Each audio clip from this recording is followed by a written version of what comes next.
of 2024. This is a motion under number 8. We are resuming the debate which was interrupted in the morning. And Senator Richard Onyonka, you have 8 minutes to conclude.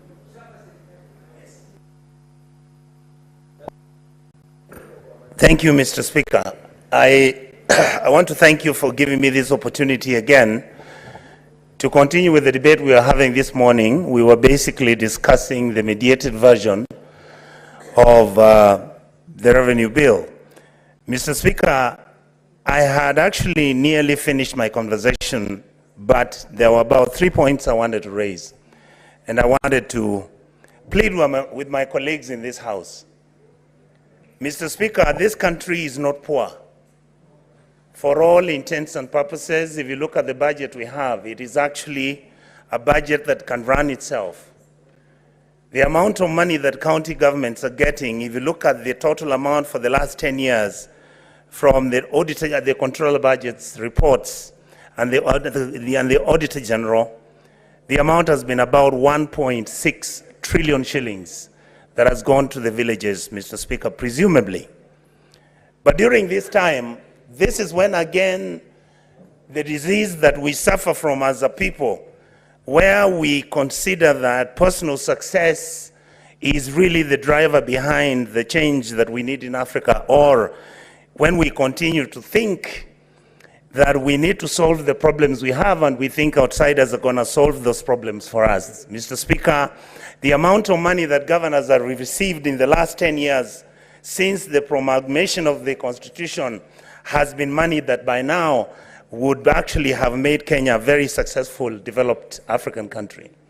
The problem is the disease of stealing public money and the idea of getting friends to control the resources of this republic, and particularly the governors who have made it a habit of thinking that all Kenyans are stupid, and that is why they coordinate and organize their friends to do contracts, make sure that we have no medicines in the hospitals. Mr. Speaker, they come and fire all the technocrats that were employed by the previous regime, whether this technocrat was a good officer or not, and then they bring their friends and relatives who then control the money that they're going to steal. I think, Mr. Speaker, you know cases of how many of our friends who actually came from very poor backgrounds. Mr. Speaker, there are candidates who have run for governor who are basically people who came from very humble backgrounds. And you would think that individuals who've been exposed to this kind of life of denial, a life of rejection, would pick this country up and put it together and make sure that we spend the resources we are supposed to try and change the trajectory of where this country is going to. Mr. Speaker, what do? Of course, then we take everything. You find our hospitals don't have medicines. The roads are done poorly, because then we find, even as I speak, Mr. Speaker, like in my county, Kisii, it is the Chinese companies that are doing roads when the locals have nothing. And then when governors are being told to pay the pending bills, what do, Mr. Speaker? They void more than 1,900 payments under the IFMI system. How can you void government payments 1,600 times? It means you are stealing. And then, Mr. Speaker, the EACC, which is the institution that is supposed to manage our bad manners and the stealing we are doing, they are all compromised and they keep complaining that I'm hitting at them. I hope the new director who comes is going to pick up his bootstraps and do something, because, Mr. Speaker, our country is hemorrhaging. Governors need to know we are their friends. We are willing to add them more money. Members of Parliament must understand we don't want to take their kitties, but we are behaving badly. We are misspending state money. We are misspending the resources which need to help our most vulnerable people, and we are behaving as if nothing is happening. Mr. Speaker, we have the capacity, but we refuse to accept our capabilities. I want to say that I hope that we will bring legislation with some of you members who have really been wonderful, so that we can close the loopholes where this money is being stolen from and where it's stolen through. And Mr. Speaker, I listened to the presidential speech the other day. How I wish he would have said we have at least 20 names of individuals that have already been arrested or we are arresting because they have stolen tons of money from our poor people. But we never listen to that because it's not important. We only react when the Gen Zs get to the streets. And we are saying, Mr. Speaker, like me, I am not anti-government. All these guys in government are my friends. We just want them to govern well. We want the governors to govern well. We want the people running football in Kenya to govern it well. We want people who are running Nairobi County to govern it well. That is all we want, Mr. Speaker. And I say thank you for giving me time to speak about this matter.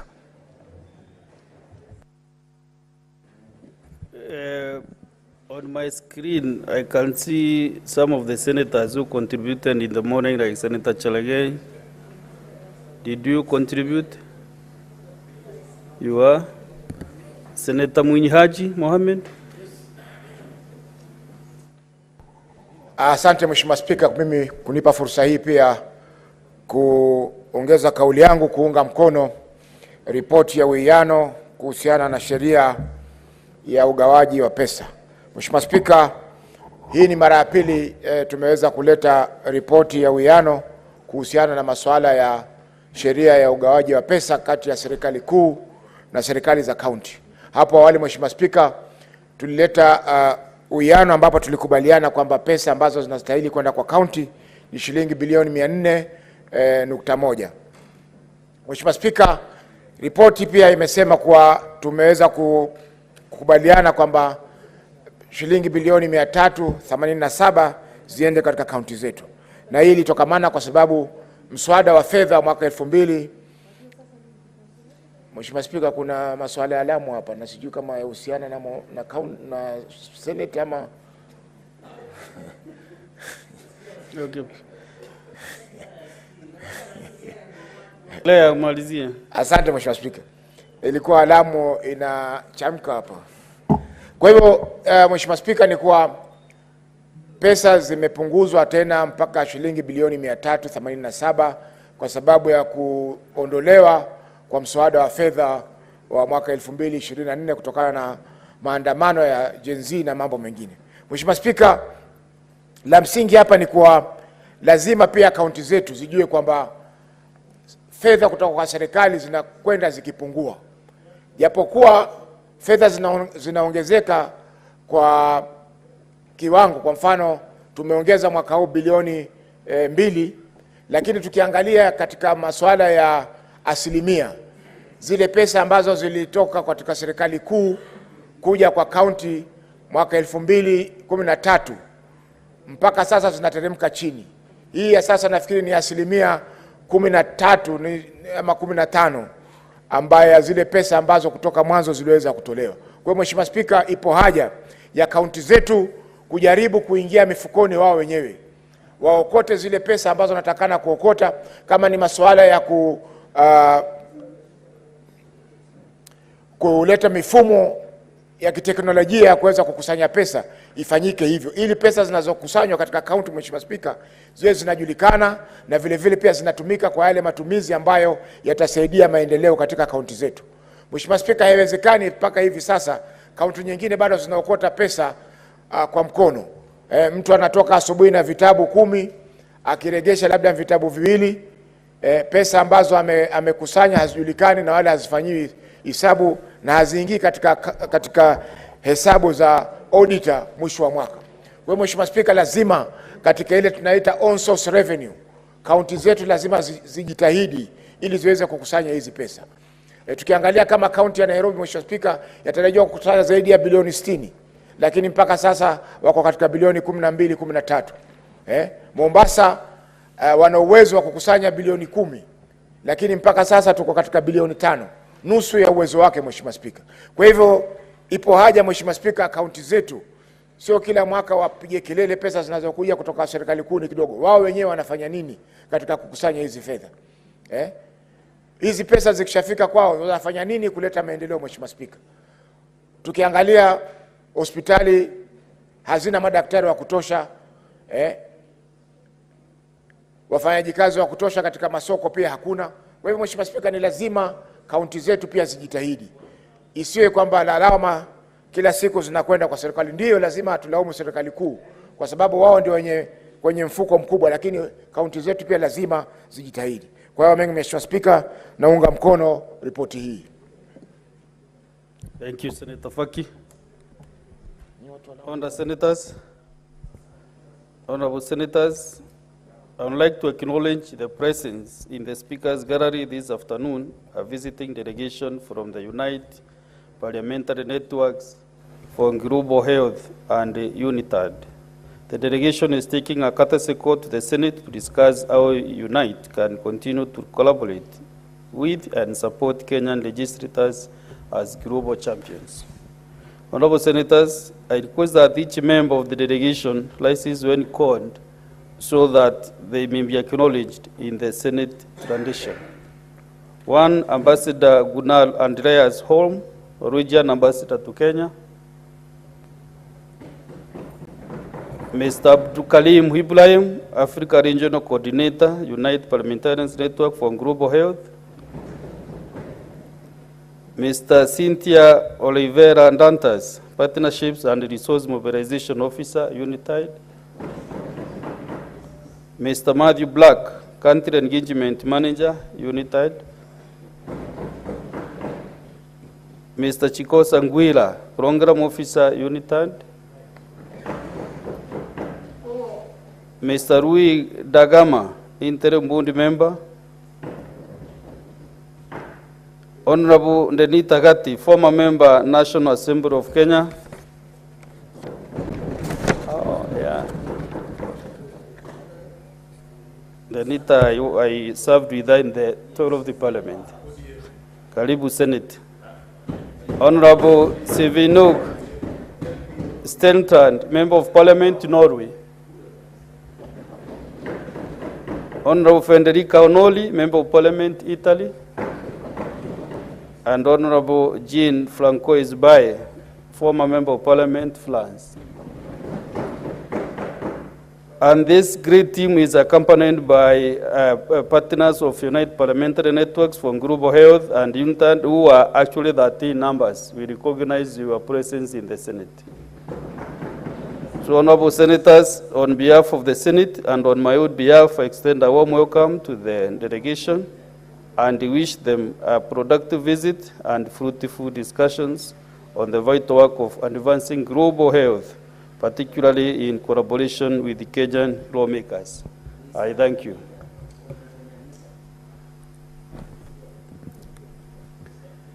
I want to invite Senator Sifuna Edwin in a minute or so to welcome the visitors. And then Honorable Speaker, thank you. Senator Minda Kibono is a member of the team. Thank you. Members of this House should always allow us to provide important context. So when I point out that the Honorable Denita Gatti was nominated by ODM, it is not something that should be frowned upon. This is information that should help you, and we are very proud of her work. It's not about division. It's as SG of ODM, surely, Speaker, I'm allowed to take pride in my membership and the work that they're doing.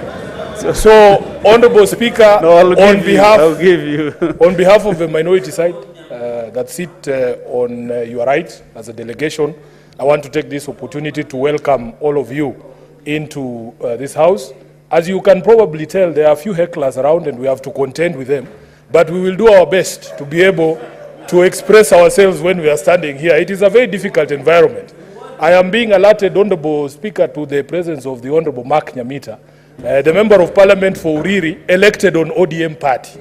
So, Honorable Chair, when I bring up these facts, it's not to despise anybody. Everybody should be proud of their political parties.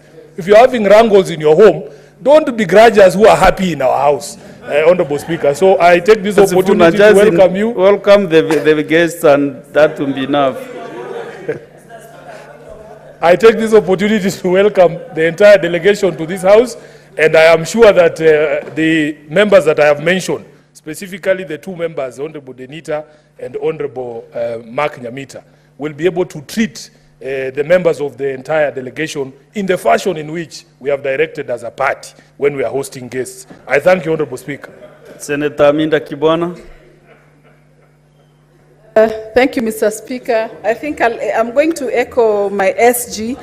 I want to appreciate, Mr. Speaker, for you to formally at least invite Unite team. I am a proud member of Unite Health team, and I sit on the steering committee. Mr. Speaker, just give me a second for me to highlight on what Unite focuses on. The key focus areas include universal healthcare, the intersection of public health and human rights, gender equity in health, and sustainable responses of emerging health crises. Unite are policymakers, academics, and civil society. Unite amplifies voice of parliamentarians to advance global health and ensures inclusive, effective governance, Mr. Speaker. And one of the Unite's meaningful step is to strengthen partnership across the region. Notably, the chapter initiated a collaboration with the University of Health and Allied Science in Ghana. And right now they're in Kenya trying to collaborate and work with us to develop an academic program and also global campaigns and public health awareness, Mr. Speaker. Mr. Speaker, allow me to thank Abdul Karim Ibrahim, who is the African Regional Unite Parliamentarians Network, for bringing us together. I was actually appointed. I was only done an interview, and within one day I was already sitting in the steering committee of the Unite. I take my pride. Unite has taken me places, has initiated for me to go to different countries. The other day I was appointed to go to Berlin to sit as a panelist in one of the health, it was, seriously, I can't remember. That was during the time that we were going through impeachment, so I was unable to attend. But I take pride and I welcome them. I welcome also the members of parliament from different countries. I tell them Kenya is a beautiful country, and as much as you may see our debate here, they are quite healthy, and at the end of the day, we remain very good friends from both opposition and government side. So I really want to welcome you, and I say I'm sure you have enjoyed and, of course, benchmarked all the other places that you have been to, Makueni, Kenyatta Hospital, and the rest of the place. Now I know you're going to the National Assembly, but I want to tell you that Kenya is the place to be, and Kenya is a country to engage with. Thank you very much. Yeah, I will also give the majority leader a minute also to welcome this. Thank you, Mr. Speaker. Now that is a welcoming remark. You know, Speaker, as a father of this house, you should know the trade of all your children. There are some for welcoming guests and there are others for other duties. Senator Sifuna is for other duties, Mr. Speaker. Mr. Speaker, I want to join my colleagues in welcoming this gracious team. I have listened to the resume of the work that they do, and I am particularly impressed in their pursuit of global health, Mr. Speaker. Particularly at this time in Kenya, Mr. Speaker, where we are having a conversation about UHC, Universal Health Cover, and it will be important to listen to them on their conversations of what Kenya can actually do better. This is in the second month of the rollout of UHC. After this House, Mr. Speaker, passed 4 signature bills that have anchored perhaps the most consequential national program to ever been rolled out since Kenya became a republic. This is his second month, Mr. Speaker. And of course, like any new venture, we are experiencing, Mr. Speaker, challenges left, right, and center, but there are good stories to write home about. I want to believe, Mr. Speaker, that from their visit to our various hospitals, particularly Kenyatta National Hospitals, there are many things that they have pointed out and would wish that either as a government or as a people of Kenya, we could do better. But more importantly, Mr. Speaker, it will be good to hear from them because they sit at the global level. What are their perspectives in comparison to other jurisdictions globally, especially countries that have tried to roll out UHC, Mr. Speaker? What is it that what are the lessons that have been learned, and what is a place in which Kenya can ensure that this program actually succeeds, because it will be life-changing to the ordinary citizens, Mr. Speaker. Therefore, I hope that, because I've heard from Senator Hamida that after this they are going to the National Assembly, should an opportunity be granted, will be good to listen to them, particularly our own members who serve in the Health Committee. I know the chairperson of Health Committee is with us, so that as they provide oversight, they could benefit from that perspective of these friends of ours. I do welcome them, and I thank you, Mr. Speaker. Thank you, Majority Leader. And the team is also, we have two members from our sister house, Honorable Mark Nyamita. I want to recognize your presence, and Honorable Daniel Molokere, member of National Assembly. I don't know whether he is also around. After Majority Leader, at 4 p.m., I'll be receiving this delegation on behalf of the Speaker of the Senate. And I really want to welcome the Senate Committee, Standing Committee on Health, so that they can accompany me in that discussion, so that we can see what the best we can tap from the orange. So the chair is not here, but I saw the vice chair. So Senator Omal, kindly join in room 4, committee room 4 upstairs, for that meeting at 4 p.m. Now we go to Senator Abbas Sheikh Mohammed. We are back to the motion. You want to contribute? Please, go ahead.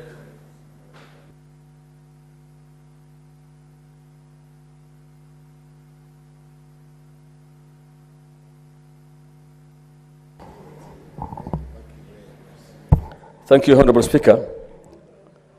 I also want to join my colleagues to support the DORA bill, the Division of Revenue. Honorable Speaker, I want us to commend the Committee of Mediation for the good work they have done. However, I have concerns that, Honorable Speaker, we expected more money than what we have been given. The 2 billion shillings actually is not enough to take care of the county's interest, because at most they will get something like for 2 million shillings each.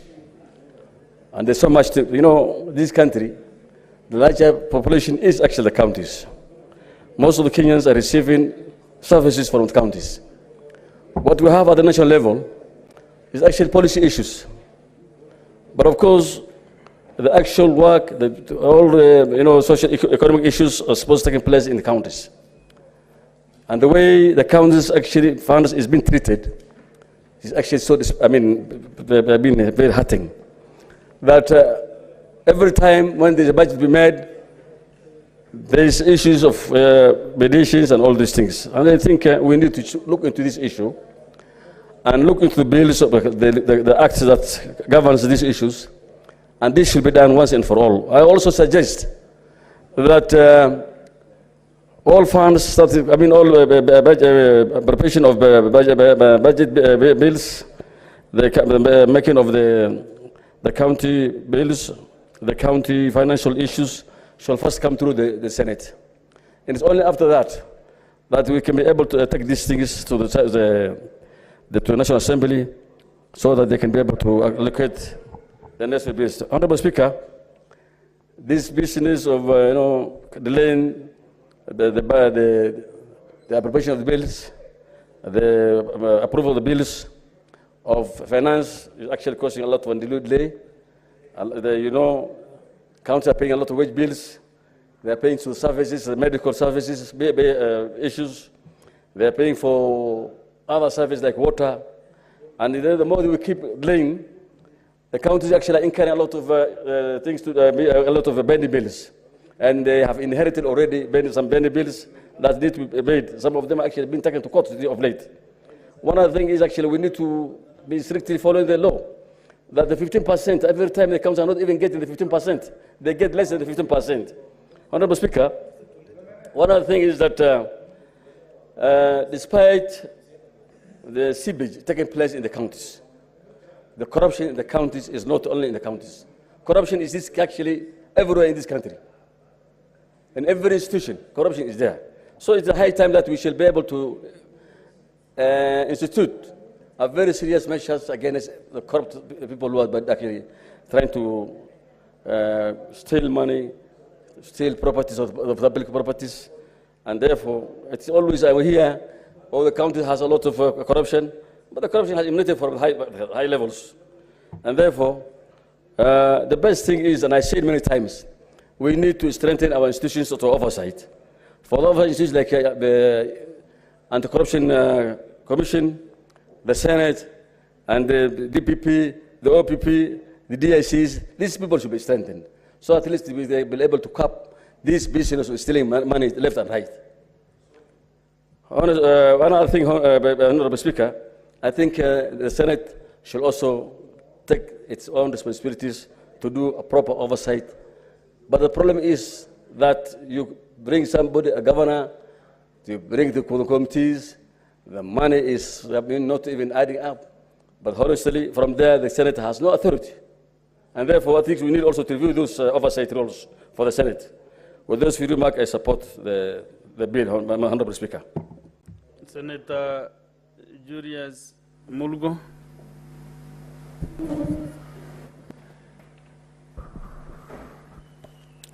Thank you very much, Mr. Speaker, for giving me the opportunity to also add my voice to those of my colleagues. This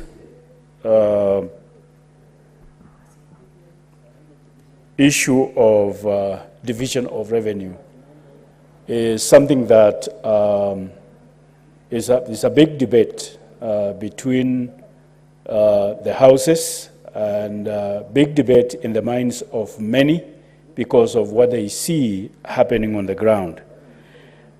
Stealing is rather very rampant and very open these days in the counties, making devolution be on a questionable state in the minds of many, because the expectation that the citizens have or had on devolution, knowing that money is coming to the counties from the national treasury, and also collection of revenue in addition to the national funding would really be something that would change a lot of situations on the ground.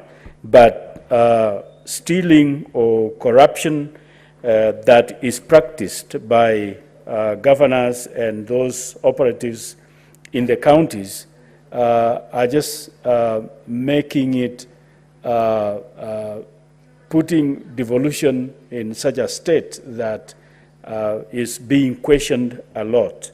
And now a lot of empowering of personal friends, empowering of relatives into the cake of the county is very open and rampant, such that even the citizens and the county people are just losing hope, and they're just looking at it as being the business of the governor and his people.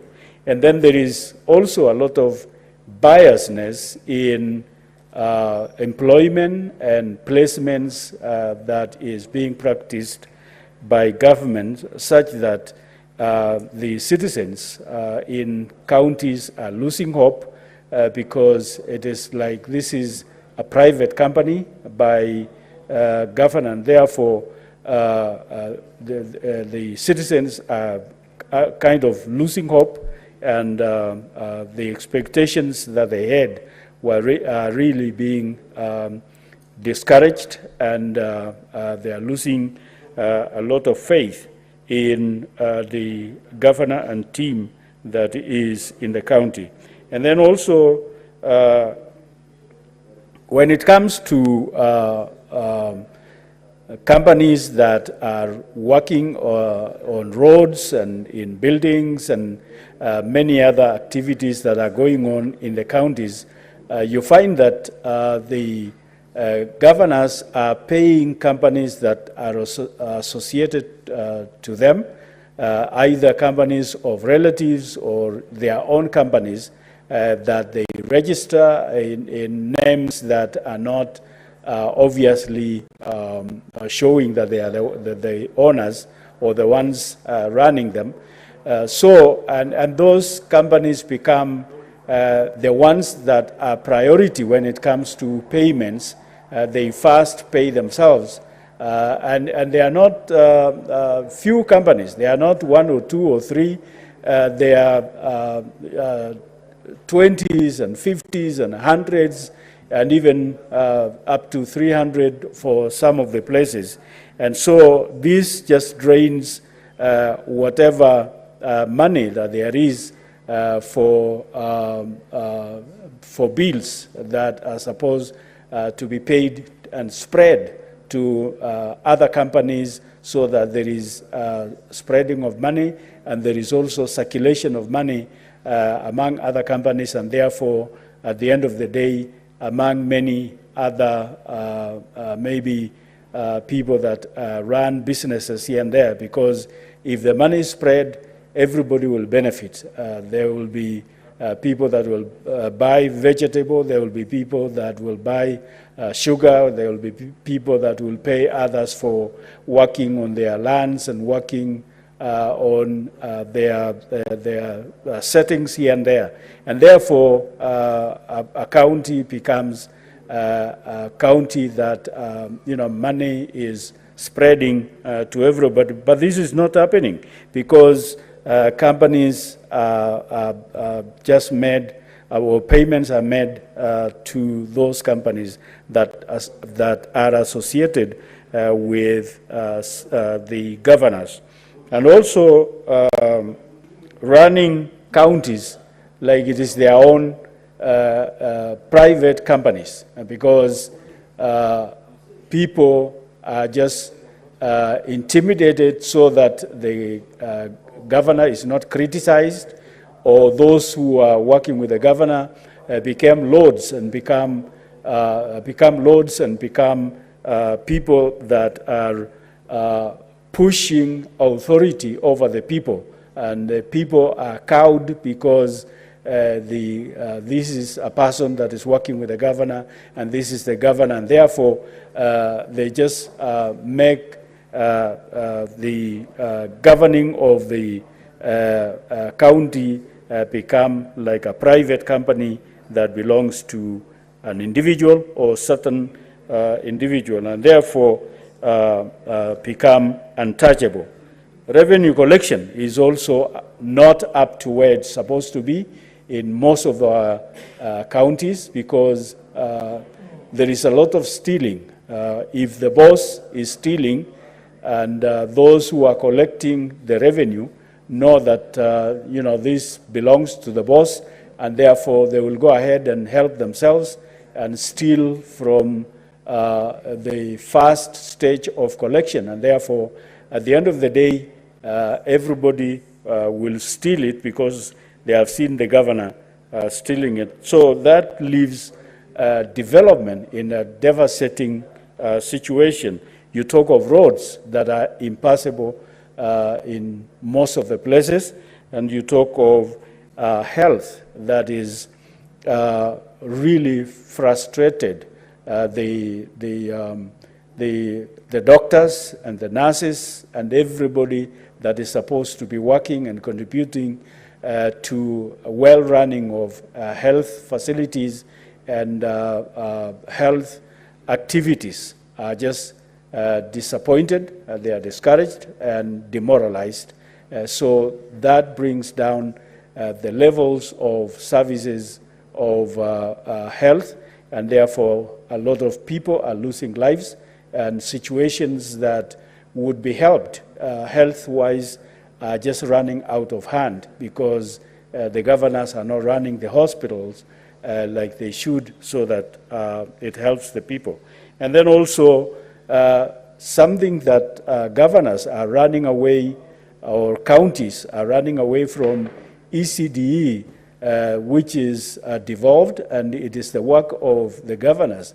but they are making them or treating them like they don't belong there. They are just like orphans in somebody's home whose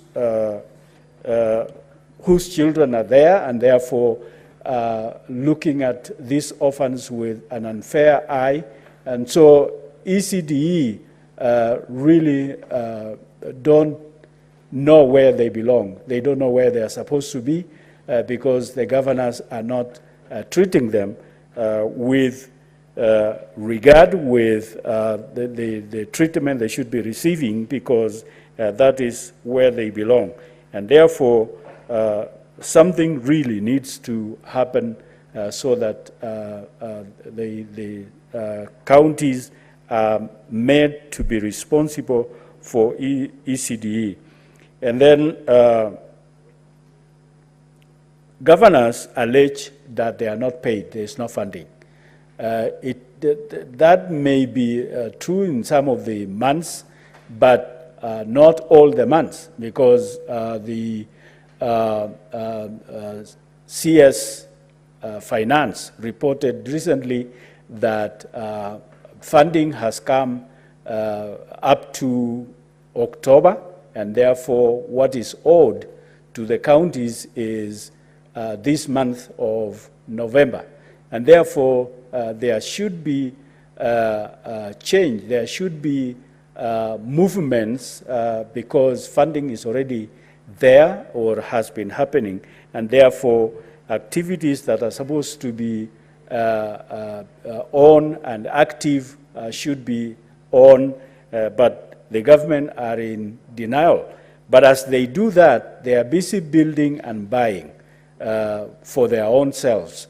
And those of their people, relatives, and so on are busy buying and building houses and homes. So you find that the towns that are near where the governors are, a lot of activities for the governor are going on. Like the governor of Machakos is busy in Nairobi or in Mombasa. The one of Mombasa is busy somewhere, building somewhere and buying land, and yet they are telling the citizens and everybody else that there is no money, there is no funding coming to them. So our position as senators of oversight should really be strengthened, and that is needing funding so that we are actively doing our work of oversight. And then something should be done about even these people of EACC, because some of the agents sent to counties are busy collecting money, because these governors and their people are bribing EACC people, and therefore they're just busy because these days they carry money, cash in their vehicles to give to these guys. So as they chase them around, they're just busy collecting money. And therefore, auditing reports should be strengthened very much, and people should go to jails so that it becomes a lesson to the others. I support. Senator David Wakoli. Asante Mheshimiwa Spika kwa nafasi hii kuchangia kuhusiana na mkataba ama makubaliano kati ya jumba la Senate na jumba la kitaifa la wabunge, hususan mgao wa fedha ambao unaenda kuafiki maendeleo katika nchi ya Kenya. Mheshimiwa Spika, siku zilizopita maseneta wamekuwa wakijihusisha na mchakato wa kutia kwenye mizani utekelezaji wa kazi ama maendeleo katika kaunti mbalimbali katika kamati mbalimbali. Na baadhi ya magavana waliokuwa wanakuja, wengine walikuwa wangwana wakikubali makosa, wengine wakikana makosa, na sisi tukiwakosoa. Fauka hayo, kuna wale ambao walikuwa wana viburi, wana vichwa butu ambao walikuwa wanadhani na wanasema kwamba hakuna chochote ambacho jumba la Senate linawasaidia. Lakini nashukuru maseneta ambao walisimama kidete na kusema kwamba fedha zinazoenda katika kaunti zetu zisipungue chini ya bilioni 400. Na shinikizo ama ukosefu wa pesa katika kaunti uliwalazimu magavana kukubali kwamba jumba la Senate lipo na litakuwepo na litaendelea kuwepo kutetea fedha zinazoenda katika kaunti na vile vile kuchunga maslahi ya kaunti zetu. Mheshimiwa Spika, linalosababisha ninyanyuke na kutoa hoja zangu ni kwamba kaunti ya Bungoma ni mojawapo ya kaunti ambazo zimekuwa na fedha chache, na gavana amekuwa anasema kwamba hana fedha za kutekeleza miradi ya maendeleo. Ni sawa, lakini fedha sasa tumemaliza shida iliyokuwepo ya kukubaliana. Mimi nataraji kwamba katika mashinani kule Bungoma, maeneo ya mazoezi ya wanariadha kule Mlima Elgon itakamilika. Mheshimiwa Spika, imechukua zaidi ya miaka 10 eneo hilo kujengwa, na fedha ambazo Bungoma imepata kufikia sasa ni zaidi ya bilioni 36. Mheshimiwa Spika, kile jumba la Senate linapaswa kujiuliza, miradi ambayo magavana wanajihusisha nayo ni miradi ambayo wanaweza kumaliza katika awamu yao ya uongozi, ama ni miradi ambayo kwayo watapata kipato cha kiuna mgongo na waachie magavana wanaokuja shida na madeni jinsi tunaona katika Kenya hii. Mheshimiwa Spika, ukiangalia katika sekta ya afya, Mheshimiwa Spika, kule Bungoma hospitali hazina madawa. Kule Bungoma kuna hospitali miundombinu na mijengo haijakamilika, na ni mijengo ambayo imesambazwa ama imepokewa kutoka kwa magavana waliokuwepo. Kile tunadai sasa, Mheshimiwa Spika, ni kuona magavana wakijenga na kukamilisha miradi ya maendeleo ambayo ipo sasa. Hatutaki kuona magofu ya miradi katika kaunti zetu. Mheshimiwa Spika, sekta ya ukulima, Mheshimiwa Spika, vile vile imeathirika pakubwa na utepetevu wa baadhi ya mawaziri na magavana katika Kenya hii. Kile tunasema pesa tumekubaliana, tunawapa, lakini uwajibikaji ni lazima udhihirike na uonekane kadamnasi ya umma. Mheshimiwa Spika, Mheshimiwa Spika, nimekubali kwamba yale walikubaliana bunge la Senate na la kitaifa. Sekta ya barabara, Mheshimiwa Spika, nimeleta hoja katika kamati ya barabara na miundo msingi, Mheshimiwa Spika, sasa miezi 6-7. Mheshimiwa Spika, juzi watu Bungoma wamedai kuna barabara ya foleni 2-3 ambayo imejengwa na baadhi ya maseneta wanajua. Fedha zimetoka katika awamu iliyopita. Badala ya kumaliza barabara, Mheshimiwa Spika, wamechukua rangi wameanza kupaka barabara. Mimi naomba kamati ambazo zipo hapa zisiwe kamati za kuimbia magavana nyimbo kama watoto wa chekechea.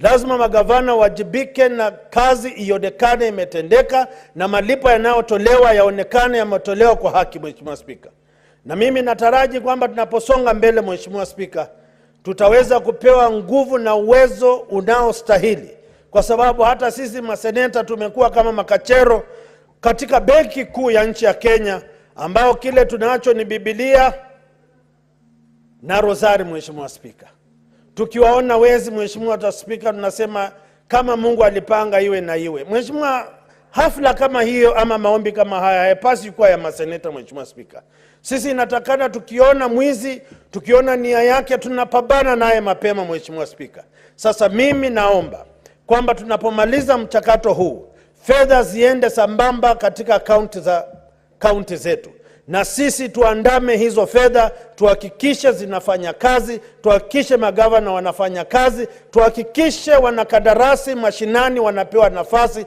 tuhakikishe watoto wetu wanapewa kazi pasipo kubaguliwa jinsi inaonekana. Mheshimiwa Spika, nataka tunapoenda msimu wa Krismasi tuone mabadiliko, tuone Kenya ina msisimko mpya na ari mpya, kwamba hatutakuwa na utamaushi bali tutakuwa na maono, tutakuwa na nishati na vision nzuri ambayo itatusukuma kwa mwaka unaokuja na mwaka ambao utakuwa na mapenzi, tutakuwa na umoja na mustakabali wa nchi ya Kenya. Asante Mheshimiwa Spika, naunga mkono matokeo ama makubaliano ya kamati zote za bunge la Senate na bunge la kitaifa. Asante sana.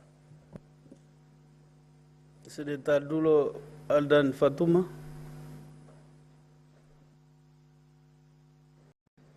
Thank you, Mr. Speaker. Mr. Speaker, I stand to support this report, although with a very heavy heart. And why I'm saying this is because of what I see in my county and many other counties are doing in the committees I sit. Mr. Speaker, we sit here every year. We fight for counties to get budget allocation. And I have been in this house, this is my third time. Some of the senators who have passed through this house, they are those who have even sacrificed their lives in the last Senate, where they have been threatened by the government, where they have been arrested just simply because of supporting a certain position in the House as far as a third generation formula is concerned. Mr. Speaker, according to what I'm seeing in my county, it's like Kenyans don't know the role of senators. Because when you comment or maybe carry out your oversight, people ask you, what have you put on the table as far as development is concerned? Why have you not given us bursaries? And yet, we sit in this house, fight with national government, fight with National Assembly, fight with CRA to make sure that counties get budget allocation. And I think Senate needs to have a lot of sensitization as far as our role is concerned in many counties, because they don't seem to understand why they have elected their senators. Mr. Speaker, why I'm saying I'm supporting this motion with a heavy heart is because of the kind of practice I'm seeing in my county. And even before this house, Mr. Speaker, we push for money, governors refuse accountability. They don't want to be held accountable. And yet, when this money gets delayed, they are the ones shouting on top of their voices that there is no money, oh, there is no that, oh, we cannot be able to run our activities. And when they have the money, they don't even carry out those activities. Mr. Speaker, I have actually really wondered why Senate is there. Because we have a rogue governor in our county who has refused to appear before certain committees of the House, who refuses to honor summonses, who cherry picks which committee he should appear before and which committee he doesn't appear before. He has actually taken 2 committees of the House to court to refuse accountability. And you will wonder, he's the one who will sit or maybe shout in the county that he has not received budget. Mr. Speaker, we have institutions apart from Senate that is supposed to hold these governors accountable. But they are not doing what they are required to do by law. Mr. Speaker, as far as Governor for Isiolo is concerned, we need direction from your chair, because there is no way that he will appear before Cohesion Committee and refuses to appear before Committee of Health, and he takes them to court. That is abuse of this particular house. He will appear before a certain committee and disparage other committees, because when he appeared before Cohesion, he actually praised the committee and said, this is the best committee of this house. And the rest are not committees that he should appear before. If I may go to health, Mr. Speaker, Most of our hospitals, they don't have drugs. Completely. I have had my morgue in my county that has not been working for the last 2 years, Mr. Speaker. I bring a statement to the floor of the House. It goes to the committee. The governor refuses to appear. He refuses to honor summon. Warrant of arrest is issued. He rushes to court to block it. Where are Kenyans going to go when such things happen? We must have a solution to it. We cannot just sit here and pass budget when people refuse accountability. We cannot sit here, and I think some of our colleagues, we must hold them accountable, because there are some of them who are entertaining these governors who are wrong. And when they are abusing senators, they are abusing the whole Senate, not individuals, Mr. Speaker. Look at the area of roads. There are no roads. The other day in my county, people are unable to bury the dead one because the roads are not there. They're not passable. Counties don't have qualified individuals who can actually supervise and monitor those roads. Money is dished out to individuals who are politically correct. And yet the roads are not done, Mr. Speaker.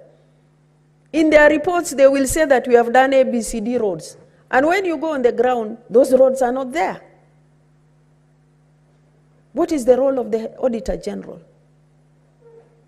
What is the role of other institutions? Those are questions we need to ask ourselves. I mean, really, this is 21st century. We always keep on crying, this is not happening, that is not happening. Water, a lot of money is allocated. But we'll find that in some areas where I come from, our mothers are still carrying jerry cans on their back 400 kilometers with their donkeys. They can stay even for 2 days without water.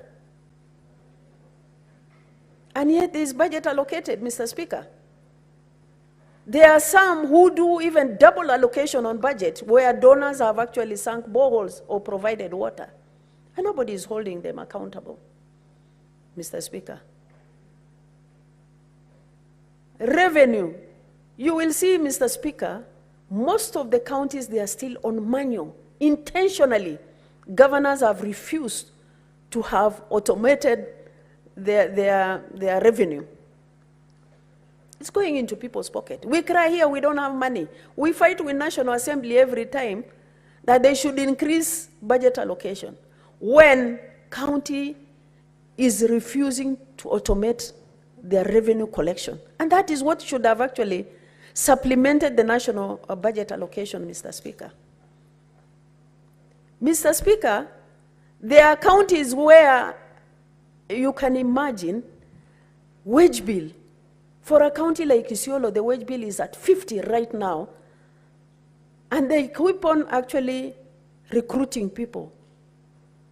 Mr. Speaker, it's very sad when a county submits a report that is doctored, that is tampered with before a committee, and the committee sits there and praises that particular report. Isiolo County Governor recruited 42 advisors. When I appeared before the Committee of Cohesion, Mr. Speaker, you can imagine he redesignated them, he backdated the dates of their appointment, he backdated the date of their birth, and I have that copy of that report which I can table before this House, Mr. Speaker. And we have institutions that can countercheck that. Somebody who has been appointed as an advisor, who has never been to school, he's earning a salary of 200,000. He has only an ID to himself, Mr. Speaker. Yet we have our kids who are graduate, who are PhD holders, who are master's holders, jobless. And that one salary that is given to one individual who has retired, Mr. Speaker, could have employed 2-3 graduates in our counties, Mr. Speaker. And somebody has audacity to say that I know everybody in this government and nobody will take me anywhere. Very sad. We have individuals recruited in Isiolo County as far as from Mombasa running their businesses. In all the counties, you will see over 80 staff who are ghost workers, Mr. Speaker. And I can provide the list on the table of the Senate. And nobody is taking action, Mr. Speaker. The law says wage bill should not go above 35%. No county in this country, Mr. Speaker, today has wage bill that is below or is 35. No county, Mr. Speaker. Mr. Speaker,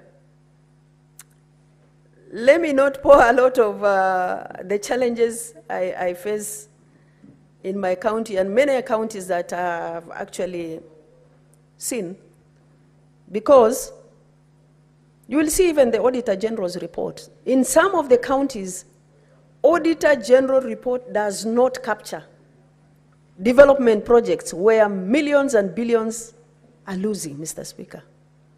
We're losing a lot of money. The report of Auditor General will cover allocation to COG, allocation to CAF. When you can imagine, if you check a particular county, they are losing a lot of money, Mr. Speaker. We have projects that have stalled. Nobody is holding those governors accountable for those projects. National government projects are also, some of them, they have stalled. Sometimes nobody even knows what is happening with those projects. We must put our acts together, Mr. Speaker.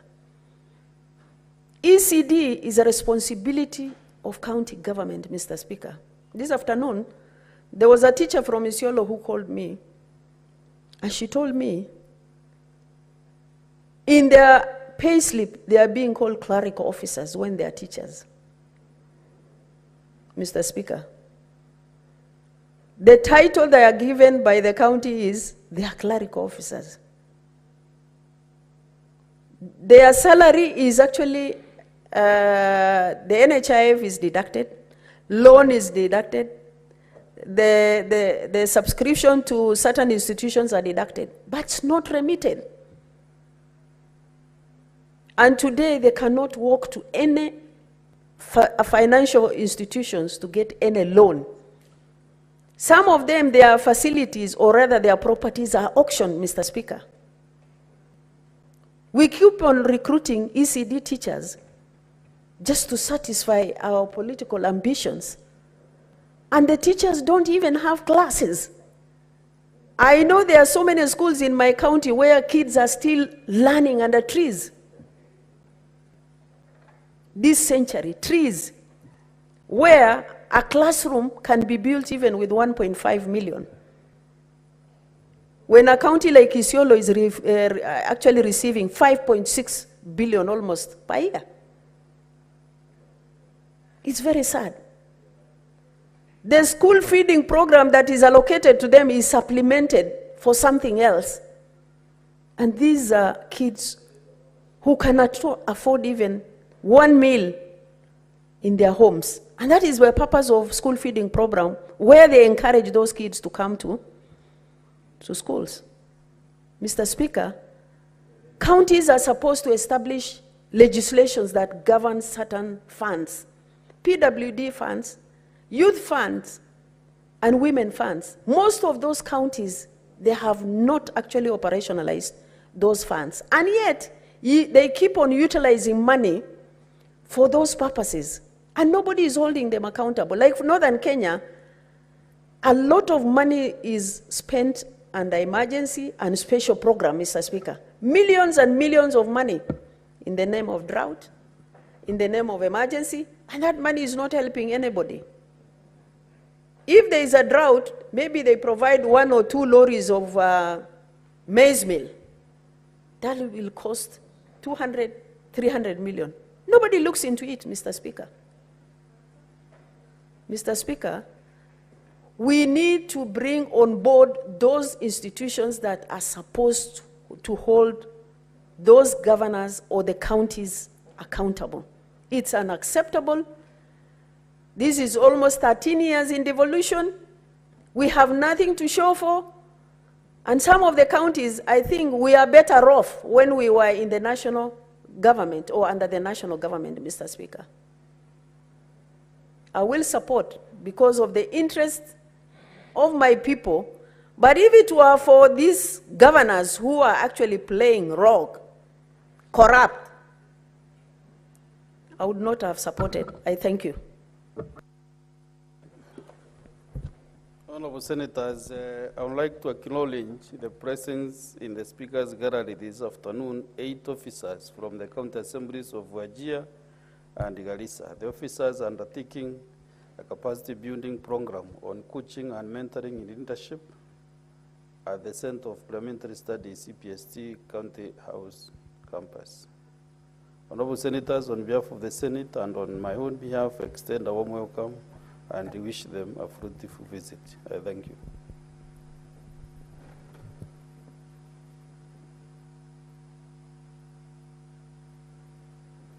Senator Mungatana. And 1 minute to welcome the visitors from Garissa and Wajir counties. Okay. Thank you, Mr. Speaker, for giving me the opportunity to welcome the visitors. Mr. Speaker, I want to particularly welcome the visitors from Garissa, who are our good neighbors on the other side of the county of Tana River. We also welcome the other visitors who have come. Mr. Speaker, I know that when they go to the CPST, they learn a lot. There's a lot of capacity building in that college.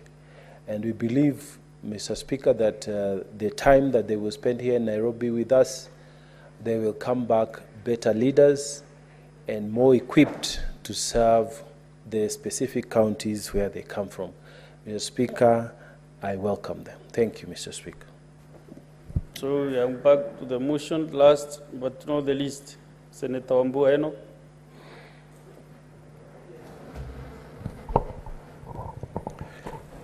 So, Mr. Speaker, I thank you for this opportunity to also add my voice to the report of the Mediation Committee. As a Speaker, I have followed very keenly on contributions that have been made by my colleagues.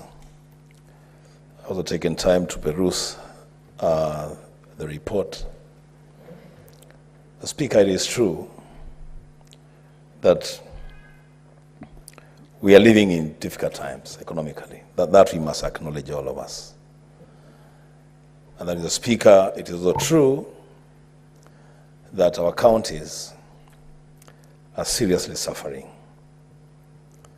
That there are services that are being rendered in counties and for which there is no money to pay. Business people, Mr. Speaker, in the counties are counting their losses. Employees, staff in the counties are also suffering. Some counties, Mr. Speaker, have actually almost ground to a halt. And so, Mr. Speaker, it is in the context of that background that we are debating this recommendation by the Mediation Committee to agree on a figure that, in the wisdom of the committee, because we gave the committee the mandate, then the figure in their own wisdom then is reasonable. Mr. Speaker, allow me to say a few things before I make a declaration on my position on whether I'll support or I don't support. One, Mr. Speaker, as we debate this report, it shall be remembered that our counties, most of them, have actually come under the capture of sitting governors. That governors have actually become the stumbling block for success and progress in their own devolved units. I say this, Mr. Speaker, because having listened carefully to what almost every senator said, there is a common denominator when it comes to the behavior and accountability of a majority of the governors in this country. So, Speaker, it should be remembered, and this is for members to take note, that in fact it is the business of Parliament to share revenue amongst the two levels of government, the national government and the county governments. And that, Mr. Speaker, that the decision of Parliament on how that money is shared must never be influenced by the plans of the national government, the aspirations of the national government. It must be a very objective decision made by Parliament, because both governments belong to this country. I want to say two things, Mr. Speaker, about the utilization of this money that we want to devolve to our counties, especially in the health sector. We all agree that health is a devolved function. But, Mr. Speaker, I don't know of any county, and I stand to be corrected, Mr. Speaker, I don't know of any county that can stand here and say that their health sector is in good shape. I don't know of any county. At least I can speak for my county. I can speak for counties in my region. So, Speaker, health has become a major, major challenge to counties and county governments. From basic lack of infrastructure, even for health facilities, to drugs, to equipment, to personnel. Mr. Speaker, I will be recommending, as a senator of Kitui, that there will be need for a national conversation around the mess in the health sector. I say that, Mr. Speaker, because everybody aspires to achieve UHC, universal health coverage. And it's a beautiful thing. Everybody wants us to get there. But, Mr. Speaker, truth be told, if we don't fix the basics, then this talk about UHC is just empty talk. We must have the courage, Mr. Speaker, to ask ourselves what exactly is the problem with our health sector in all counties in this country, and even at the national level. The Speaker, access to affordable health care, to me, where I sit, is actually a basic human right. A right that must be afforded every Kenyan in every corner of this country. And so, Mr. Speaker, even as we debate the money that we are going to be devolving to our counties, it will be important to also, as a Senate and as individual senators, to scrutinize the percentage of county budgets that goes into healthcare. And do this in liaison with our respective county assemblies. The Speaker, this is important. And I was having a conversation with a neighboring county to Kitui, and The governor from that county said something that was very, very profound, Mr. Speaker. That if healthcare collapses in one county, then the ripple effect is felt in all the other frontline counties. Because the Speaker, you know, you and I share a border. If Meru health sector is dysfunctional, then the effects of that dysfunction will be felt in Tharaka Nithi, it will be felt in Kitui, it will be felt in Embu.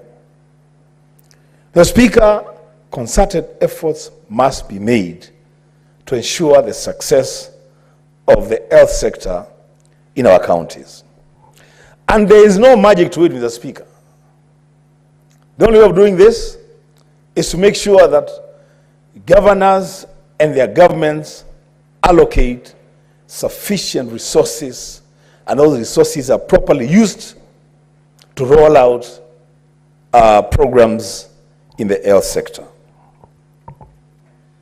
The Speaker, the other matter that I want to talk about is just a general pilferage of resources, county resources. The outright disregard to accounting procedures in most of our counties. The Speaker, I have had a senator here lamenting twice, but maybe 3 times, that their governor or their government caused to be voided if mistransactions 1,600 times. The Speaker, you know some things the Speaker say, some things can only happen in Kenya. How can you void if mistransactions 1,600 times and pretend that you're doing a clean job? And then the matter is taken to EACC and other investigating agencies, and somehow a way out is found. So, Speaker, I come from a county in Kitui where an accountant would just sign off audit reports that they have not prepared and submit them to the office of the Auditor General.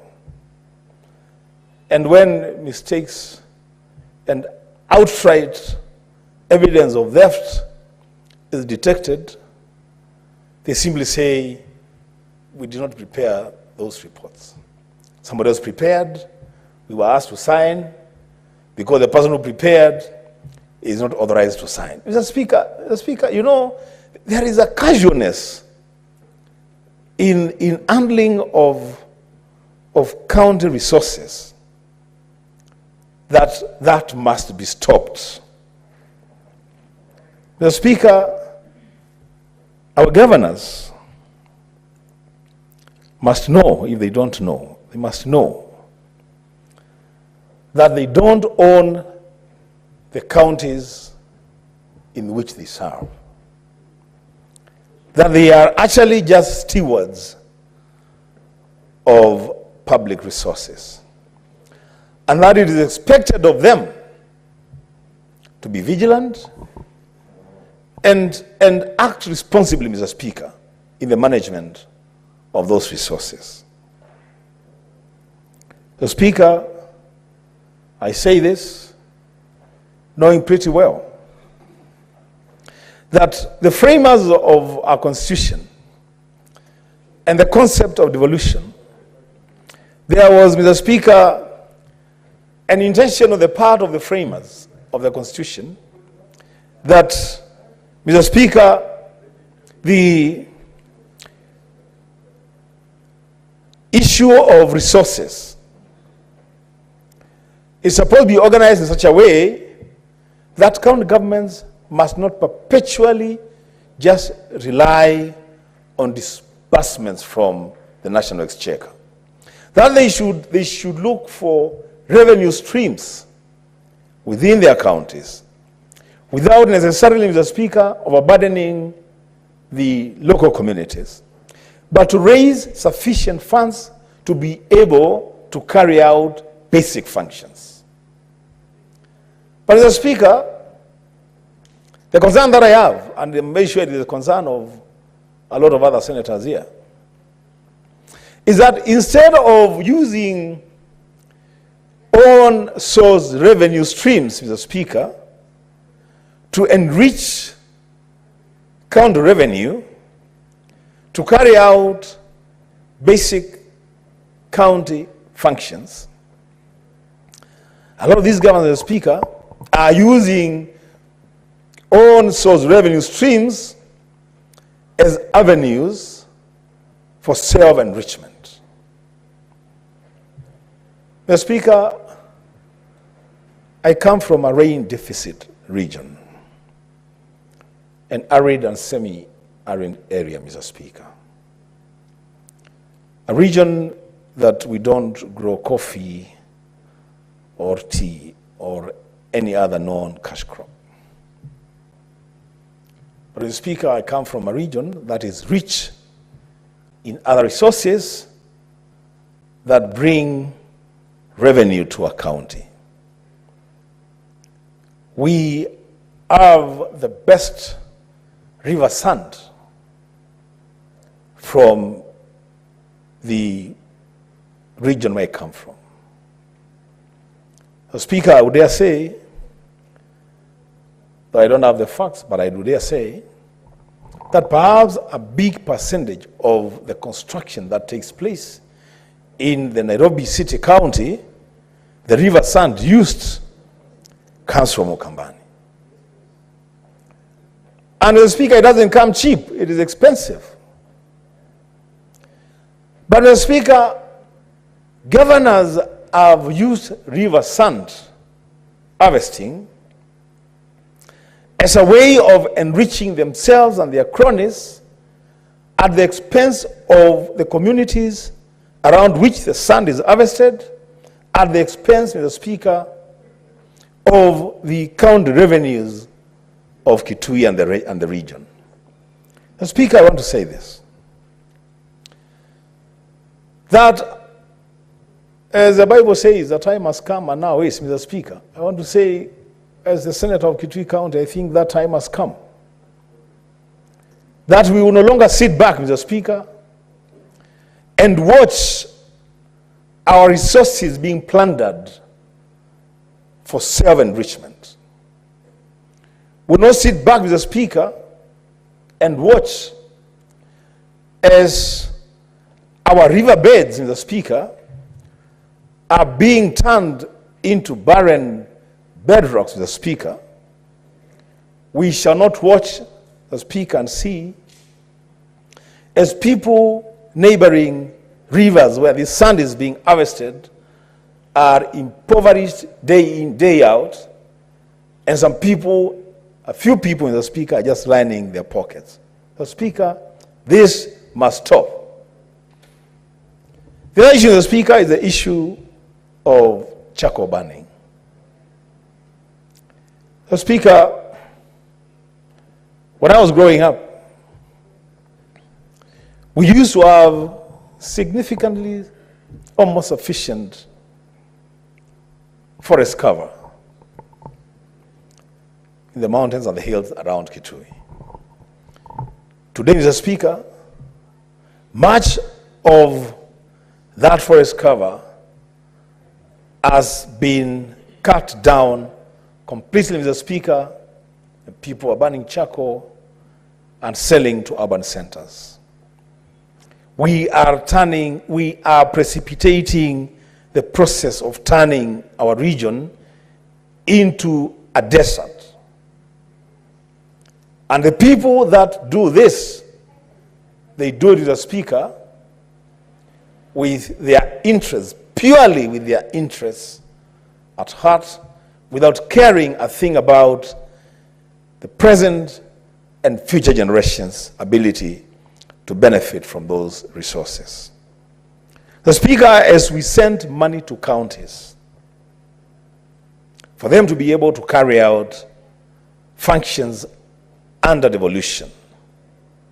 This House must also expect, Mr. Speaker, that the on-sales revenue generated by counties also becomes part of the resources that are used to enrich and better the lives of the people in those counties.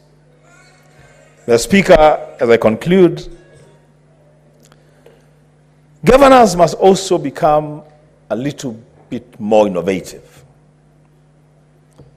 Mr. Speaker, it is true and it is not right that every so often there are delays in the disbursements of money from the exchequer to counties. But Mr. Speaker, the other truth of the matter is that eventually, this money is disbursed to counties.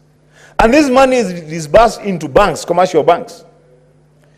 When these commercial banks receive money for counties, Mr. Speaker, these monies are used by commercial banks, Mr. Speaker, to do some lending. Mr. Speaker, governors must also be a little bit more innovative and ensure that they get into agreements with commercial banks operating within their counties, Mr. Speaker, so that they have standing orders that on every 26th or 27th of every month, every member of staff in the counties are paid their dues, whether the money has been credited to the account or not, because eventually business again with county monies. Mr. Speaker, I want to conclude by saying that yes, the Senate would have wanted to see 400 billion taken to counties, but Mr. Speaker, the available amount that the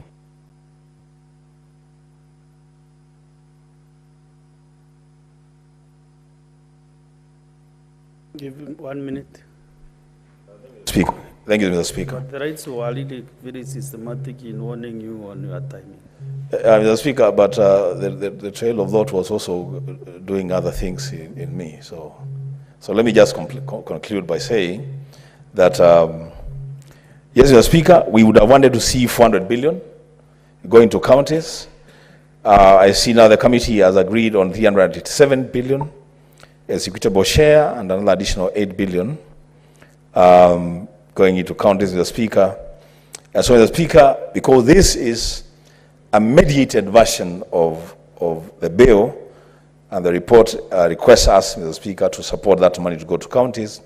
Mr. Speaker, with those remarks, I support.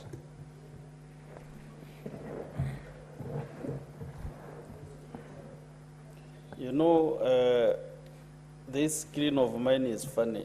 It was blank, but now it has a member by the name Otieno Moses, Senator Kajwang. You know, the mood was the mover to reply. That was the mood of the House. But maybe you raise a few minutes to give your comments on it's a very important bill for the counties. Thank you, Mr. Speaker. The Division of Revenue Bill is a most important financial instrument that this House considers. Every senator, if they are committed to their sense of duty, ought to have a view on the division of revenue, because this is where we are demonstrating to the people that we represent that the money that governors are using in the counties cannot pass to them without going through the Senate. Mr. Speaker, some senators in this House, I think Senator for Bungoma, has been told that he has nothing to do with the money that goes to Bungoma. It is at this point that we demonstrate that a senator, if the senator does not vote yes or no, that money will not reach Bungoma. And so, Mr. Speaker, even if the mood was for the mover to reply, I do hope that you can have a bit of elasticity so that each senator is able to explain why the amount of money their county governments base their budgets on is going to go down, and why it is likely that some hospitals are not going to have drugs, and why it is likely that some markets won't be built, roads won't be maintained because of certain decisions that have been made here. It must be put on record, Mr. Speaker, that the first time this matter went into mediation, we were led by the senator for the great county of Meru, and who is today sitting on the chair. We had a conversation with our brothers in the lower house.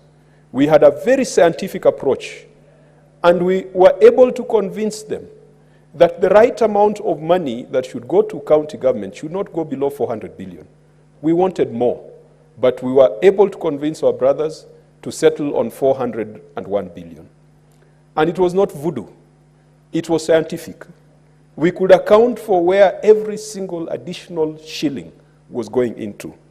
We were able to demonstrate that there was non-discretionary expenditure, some that was not part of the county integrated development plans of our 47 counties.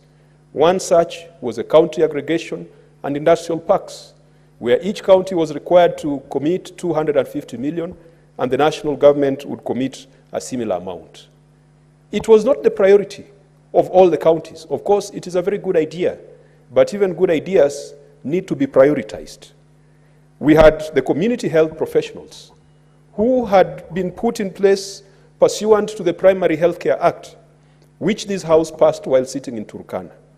Mr. Speaker, we ended up in a situation where you had more than 100,000 community health promoters, whose salary, half would be paid by the county government and the other half by the national government. That is the most absurd arrangement I've ever seen when it comes to payment of anybody who is working for the public. Because at times, the county has paid the 5,000, and the national government has not paid the matching 5,000. And so an old woman who's a community health promoter is unable to service her SACCO loans, is unable to take her children to school because they're still waiting for the national government to send their share of her salary. I mean, Mr. Speaker, even in our households, you can imagine if you had a situation where the gardener, half his salary was to be paid by the man and half to be paid by the wife. I am sure the wife would always pay, the man would never pay. And that is the situation our community health promoters are going through, that the county governments are paying the 5,000, but there are significant delays, and that affects delivery. As we speak right now, Mr. Speaker, the governor of Homa Bay is at a dispensary called Nyakiao Health Center. Nyakiao Health Center happens to be in my village of birth. We visited that dispensary 3 days ago, and she committed to come back today, and as we speak, she's there to launch the facility. The facility has only one nurse and one other permanent employee. The rest of the services are rendered by the community health promoters. Mr. Speaker, right now, we are enrolling people into the new Universal Health Coverage Scheme, the Social Health Insurance Fund. And one significant thing that happens when people come to these facilities is that when they are enrolling into SHA, there's a means-based testing, and this is being driven and being run by our community health promoters. How do we expect these people to be motivated, to be highly driven, if here at the Senate and at the National Assembly level, we are not granting additional money or sufficient money to be able to pay for their packs? And that is why this mediated report, Mr. Speaker, I disagree with it. You know, when you approach courts of law and when you approach instruments of justice, there is always one of two outcomes. If you go to court, you either win or you lose. At the end of the day, when you lose, you might have your reservations, but you leave that court feeling that justice has been served, even though you lost. When our mediators went into that session, I do not know how the conversations went, but Mr. Speaker, in the past mediation which you and I were part of, we were able to demonstrate why 400 billion was sufficient. I do not know what other information that came in that was new that convinced them. Perhaps it is this new English that is being bandied around called fiscal deficit. But Mr. Speaker, the law had envisaged that where there is a fiscal deficit, that would be bridged by the national government. Because the national government has got the means and instruments to go to the markets, to get additional financing, to able to cater for any deficit that there could be in public spending. The national government issues treasury bills, bonds. The national government goes for concessional and unconcessional loan. The national government, when the president is in the US, the CS Treasury takes a visit to Pennsylvania Street, to IMF and World Bank, and is able to negotiate on behalf of the people of Kenya for additional financing. County governments do not have that ability. And that is why the principle, the constitutional principle of shielding counties from these drops in fiscal deficit was put there. I do not know why we have decided to throw that principle out of the window. Mr. Speaker, even though today we are voting to give counties 387 billion, or it has been proposed to give them 387 billion, the basis of division is also the financial statements of the financial year 2021-2022, if I'm not wrong. Mr. Speaker, revenue should be divided on the basis of the most recent and the most realistic revenue forecasts. I am happy with a decision that was rendered by Justice Jairus Nga early in October. And Mr. Speaker, this matter, I will be bringing it to the floor of the House. Justice Jairus Nga made a ruling recently, and he said that constitutional timelines must be adhered to without exception.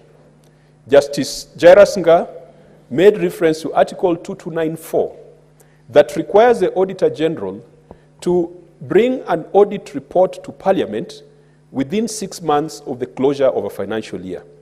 Justice Nga said that timeline is mandatory, it is cast in stone, and the Auditor General must bring reports to Parliament before the 31st of December of every financial year. Justice Nga went ahead and spoke to Article 2298 of the Constitution.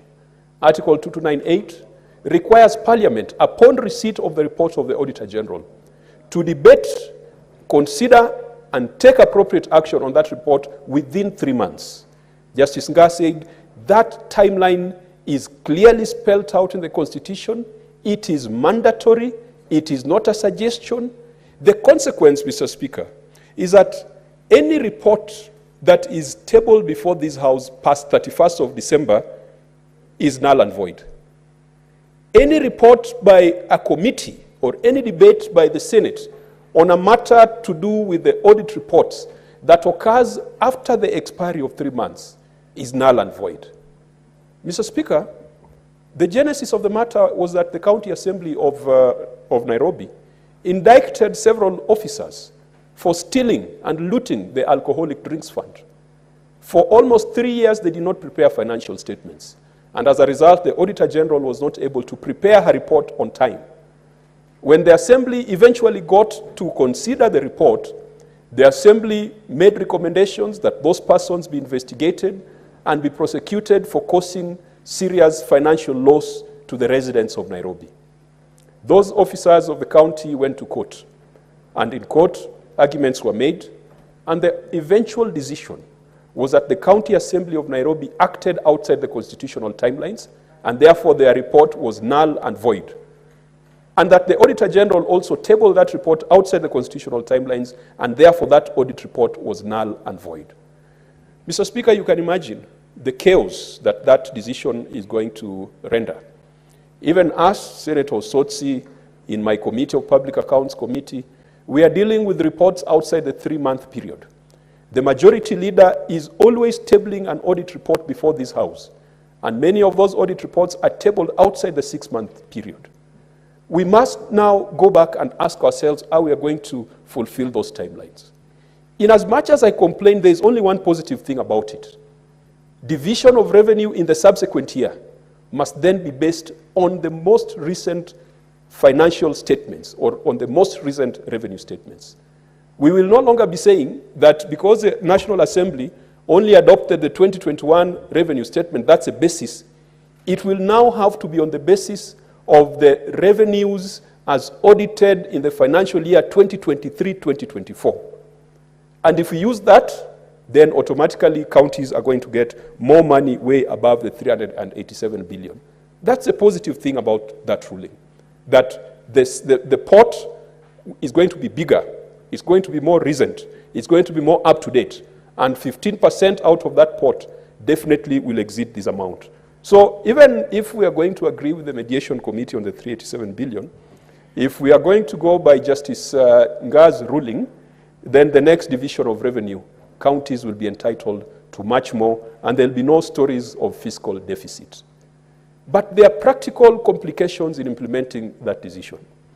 What do you do with 10 years of audit reports that have been brought to this house outside time? What do you do with 10 years and hundreds of reports coming from our committees that have come here outside time? Mr. Speaker, we made a resolution as a committee that the Senate needs to seek a review of that decision because the window for appeal has closed. So what Justice Jairus Nga declared, we must find ways. And as chair of the Liaison Committee, you must now start asking yourself how the two committees of accountability will be able to consider all the reports within 3 months, especially when you consider that the Auditor General brings the reports on 31st of December when you're on recess, and then the 3 months start counting from that 31st of December. Mr. Speaker, we must start thinking of the practical implications of that. So even if we are going to give the counties 387, which is more or less what they got in the other financial year, it has not taken into account the inflationary aspect. Mr. Speaker, I want to give the counties hope that if we strictly adhere to the Article 229, 4 and 8, and the other various provisions of the Public Audit Act, we'll be presenting more money to counties in the future. Mr. Speaker, we have assumed that wages in county governments should be 35% and above. And the question is, what is the authority behind that? Mr. Speaker, the IMF did a study that indicates that in the most efficient municipalities and urban areas and cities, the proportion that goes to wages is 7%. And I'll be very happy to share with senators that report of the IMF. The global standard, the gold standard, when it comes to human resource and wages is 7%. We have institutionalized 35%, which is 5 times the gold standard. And in many cases, counties are at 60%. Now that counties are receiving less money, because that is a reality, even if it's cent for cent what they received last year, what they got last year compared to this year is not the same because the value, because of inflation and other factors. So in reality, counties are getting less money. We want to encourage county governments to stop this issue of hiring people who are eventually going to be your agents, who are going to be your political campaigners in the next election, that county governments must finalize that process of rationalization of the workforce so that we can release more resources to go into development. County governments must also cut down on wastage. There's a lot of wastage in counties, Mr. Speaker. As a chair of an oversight committee, it is my view that 20% of what goes to counties is wasted. Some of it wasted not in terms of theft, but wasted in terms of redundant things and activities that do not add any value to the lives of our people. Mr. Speaker, you have seen small things that translate into big things, like a small leak in a boat that can capsize it. The grandeur, the podiums, the entourage, the protocol around some of our governors, if you are going to put it all together, Mr. Speaker, it will translate into billions of shillings. What if we just became servant leaders and dropped the showbiz and dropped some of those protocol things that incur unnecessary additional resources? County governments would be able to redirect more to much more useful processes. Mr. Speaker, because we sent out our team to mediate, I will need to be convinced that this is the best outcome that we could get. Mr. Speaker, because my county of Homa Bay is bound to lose out on what had originally been promised, the county had already done a budget, and now they have to do a supplementary budget even before the first budget has been implemented. Mr. Speaker, I am generally against this decision of the mediation committee. Mr. Speaker, I will need to be convinced further, and I'm just giving notice that I do not agree with the spirit of this report. I think that the Senate got the short end of the stick, because we must always look out for the interests of counties and their governments, and it was my view that 400 billion was the irreducible minimum which county governments ought to get. But the silver lining is that Justice Jairus Ngaah is the disruptor. We can blame him for giving a ruling that sounds impractical, but he has disrupted our processes. We must now make sure that within 3 months, the National Assembly has audited and has considered the revenue reports, so that we can share with counties the most recent revenues as collected by the National Treasury and the other agencies, without hiding behind fiscal deficit. Mr. Speaker, I disagree with this report. Thank you, Senator. I have Senator Sotsi, I have Senator Koiti, who are still queuing to speak to this particular bill. Senator Okoiti Omtata. Mr. Speaker, sir, thank you for the opportunity to address the House. I stand to oppose the decision to reduce the amount of money going to the counties from 400 billion shillings. Counties, Mr. Speaker, are struggling. They carry a lot of work that they do, and even as we speak right now, a lot of devolved functions don't have the resources to be implemented or to be carried out. Money has remained in the national government, and yet resources have been devolved. On that premise alone, I would not be willing to touch whatever it is that has been allocated to the counties, and especially given that even the audits that are forming the basis of the allocation are dated. They are so many years behind time. So we are not even being realistic in the way we are going. Number two, I'm yet to see a formula by which DORA can be revised. And as Senator Kajwang has just observed, that a reduction to the amount of money going to counties is going to cause a difficult situation on the ground. Counties have passed budgets based on the allocations they were given, and now we want counties to go back and supplement those budgets. But even when supplementing the budgets, they have an obligation to be faithful to the law, whereby they can only supplement the budgets by not more than 10% per item. So we're inviting counties to be in a situation whereby they may have to break the law. As regards the decision of Justice Ngaah, which I allowed,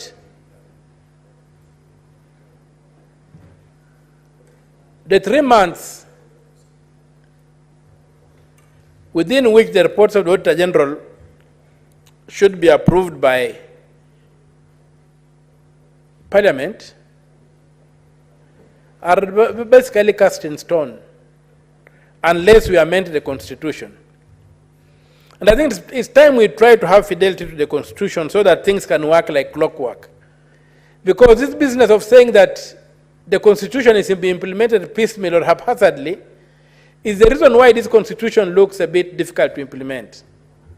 If we were faithful to the Constitution and implemented it 100%, we'd find ourselves in a situation whereby it has a working mechanism whereby none of its parts is a burden to the other. But even if you come to a situation whereby it's not properly implemented, it's like having a very, very powerful machine. Even a 2,000 monster machine. But the wheels are deflated. That machine cannot work. However hard the engine roars, it cannot work. So let us implement this constitution fully. And I personally allowed Justice Nga for the ruling he made. It's upon us to pull up our socks. We can apply for some review to institute some structural interdicts whereby the court can maybe give us some dispensation for some time within which we can catch up. But we must focus on dealing with these audits and make sure that the audits are looked at by Parliament within time so that county governments can get their rightful share of the equitable fund. Mr. Speaker, the issues, there have been arguments that our county officials, the governors, the speakers, the clerks, members of national assemblies, the ASAs, and what have you, are misappropriating funds and therefore should not be funded. Let us not mix two things. There's law enforcement. Where they misappropriate funds, Article 226, Clause 5 of the Constitution is very clear that anybody who misuses public funds or under whose care public funds are lost is liable whether they are in office or out of office. Let that be implemented, and let us not get this argument that is usually thrown up that counties are abusing the money they get. Yes, they are abusing the money they get, and the law must take its course. And that's a challenge to our law enforcement, the EACC, the DCI, the judiciary, and others. Let them step up to the plate and make sure that rogue governors, rogue speakers, and any rogue county official is held accountable for the money that the counties lose. And also going forward, Mr. Speaker, in terms of public funds utilized by counties, I think that accounting officers should be appearing before the committees of Parliament, not just the governor. And the Auditor General should be ensuring that these accounting officers present their accounts by 30th of September. By end of September, they present their accounts to the Auditor General, and then by 30th of October, the CECs of Finance present their statements also to their global statements to the Auditor General.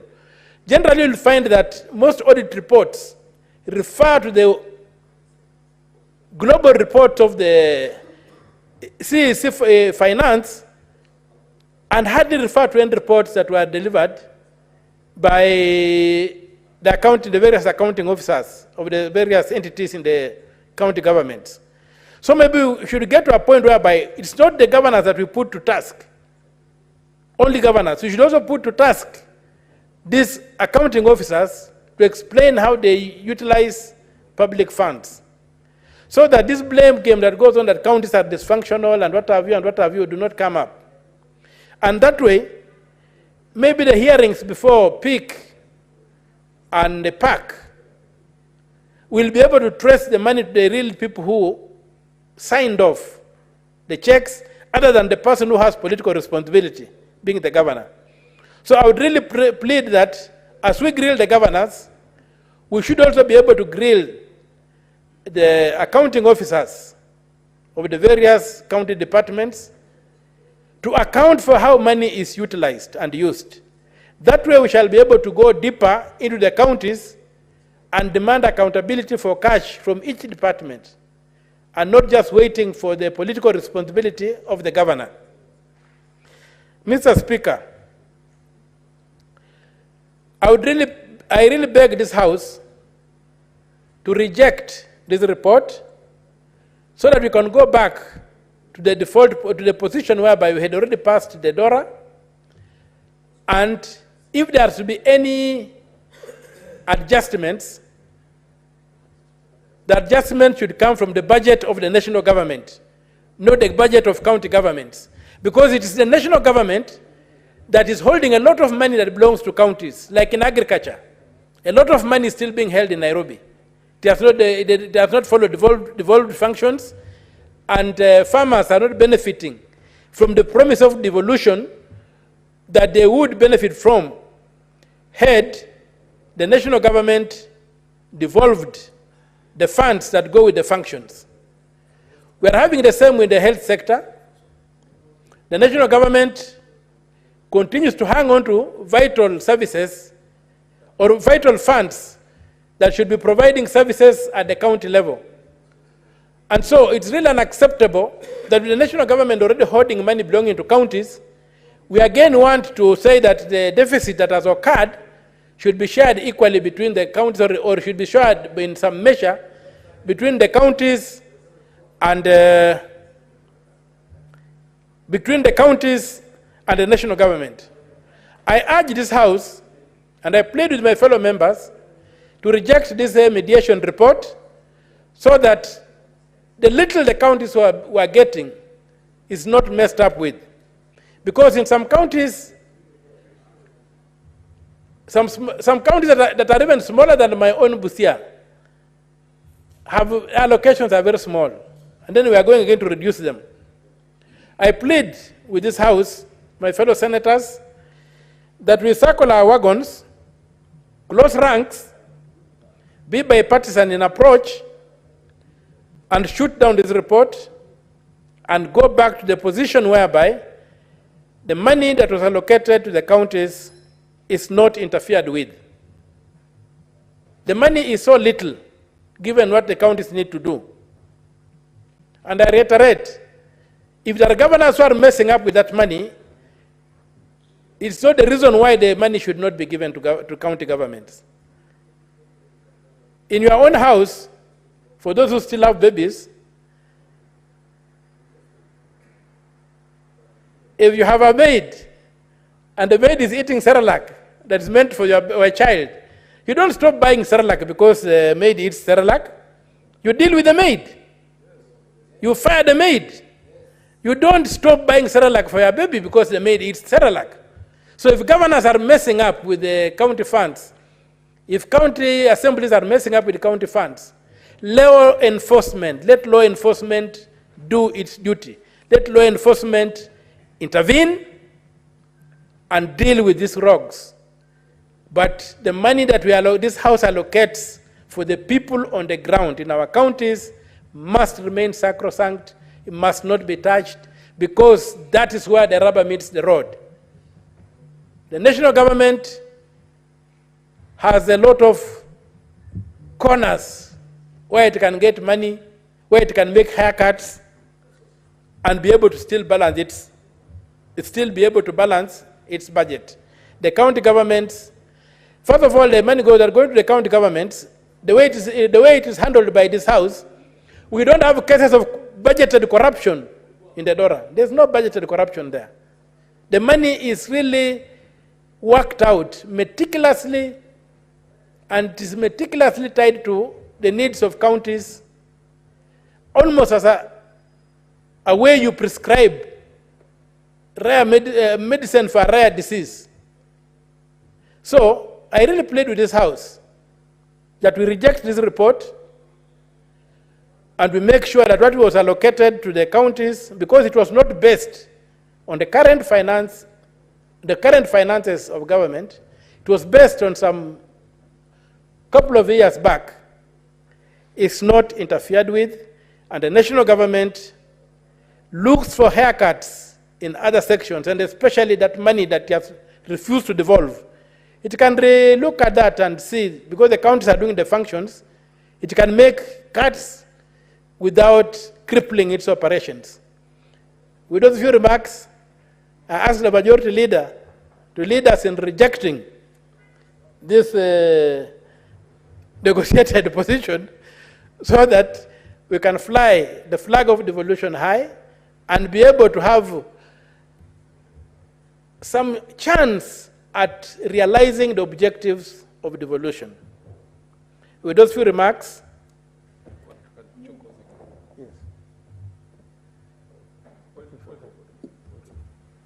yes. Senator Okoiti, are you done? No, there's a point of order I was raised, so I'm just about to The Speaker has not allowed Okay. Senator Ojwang to, but what is your point of order, Senator Kajwang? Mr. Speaker, is it in order for Senator Mtata to direct the leader of majority to take certain actions and make certain decisions? Yet, just this afternoon, he has launched his exploratory committee to be the next president of Kenya. He could just wait to be the president, and then he gives the county more money. So why would he want Senator Cheriot to go and do the right things that will make his president popular and deny him votes? So is it in order for him to shoot himself in the foot on the floor of the House? Or is he taking Kenyans for a ride with his presidential ambitions, Mr. Speaker? I'm very sure you listened to Senator Okoiti, and as he was just about to close, he made reference to those few remarks. Yet he's been on the floor for more than 25 minutes plus or so. I'm sure even the extent of his directive to the majority leader probably would also be one of those jokes that as a leader, he does it in form of the normal banter. But Senator Okoiti, please conclude so that other members are allowed to speak. Yes, Mr. Speaker, sir. It is true that I want to be President of the Republic of Kenya.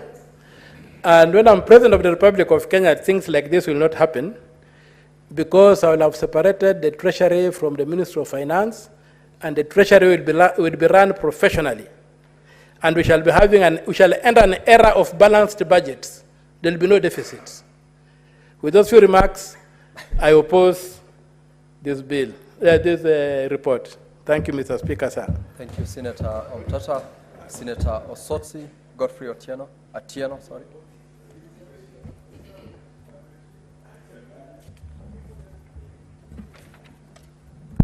Thank you, Mr. Speaker, for the opportunity to also comment on this very important bill, the Division of Revenue Amendment Bill 2024 and the Mediation Committee report. Mr. Speaker, just like my two colleagues who have spoken before me, I, from the onset, declare that I am going to oppose this report. Because, Mr. Speaker, I'm in this House because of Article 96 of the Constitution, which is to protect counties and their government. And, Mr. Speaker, we will be setting a wrong precedent as a House, that we pass DORA, and that is one of the major constitutional powers that we have as a Senate. We pass a DORA, and then it is brought back to us to adjust the figures downwards, and we easily agree to that. That, Mr. Speaker, it is not something that we should entertain as a Senate. We are here to protect devolution, and by all ways, Mr. Speaker, this decision to reduce the shareable revenue from 400 billion that we had passed to now 387 billion. It is going to be unprecedented, and it will make those enemies of Senate who have been saying Senate has no space in this country to have a case, Mr. Speaker, to have a justification. I am opposed to that. And Mr. Speaker, I listened to the President speak the other day. And in his speech, which we are debated today, one fundamental thing that he said that there has been a rise in revenue levels. He said that, Mr. Speaker. Mr. Speaker, if there has been a rise in revenue revenue, national revenues, why are we being told a different story here? We are being told that the revenue, we have a revenue shortfall. So if there is a rise, which has been communicated to this House by the head of state and is in our record, why would this House go for a lower figure when there is a rise in revenues? Mr. Speaker, because of that contradiction, that in this report they are talking of a shortfall, but the head of state, who is in charge of government, is talking about a rise in revenue.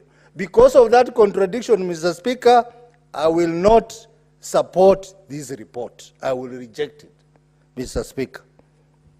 Mr. Speaker, the National Assembly has not reduced the allocation to CDF. They have not touched CDF. Why is it that they are agreeing to lower the figure for counties and CDF remains untouched?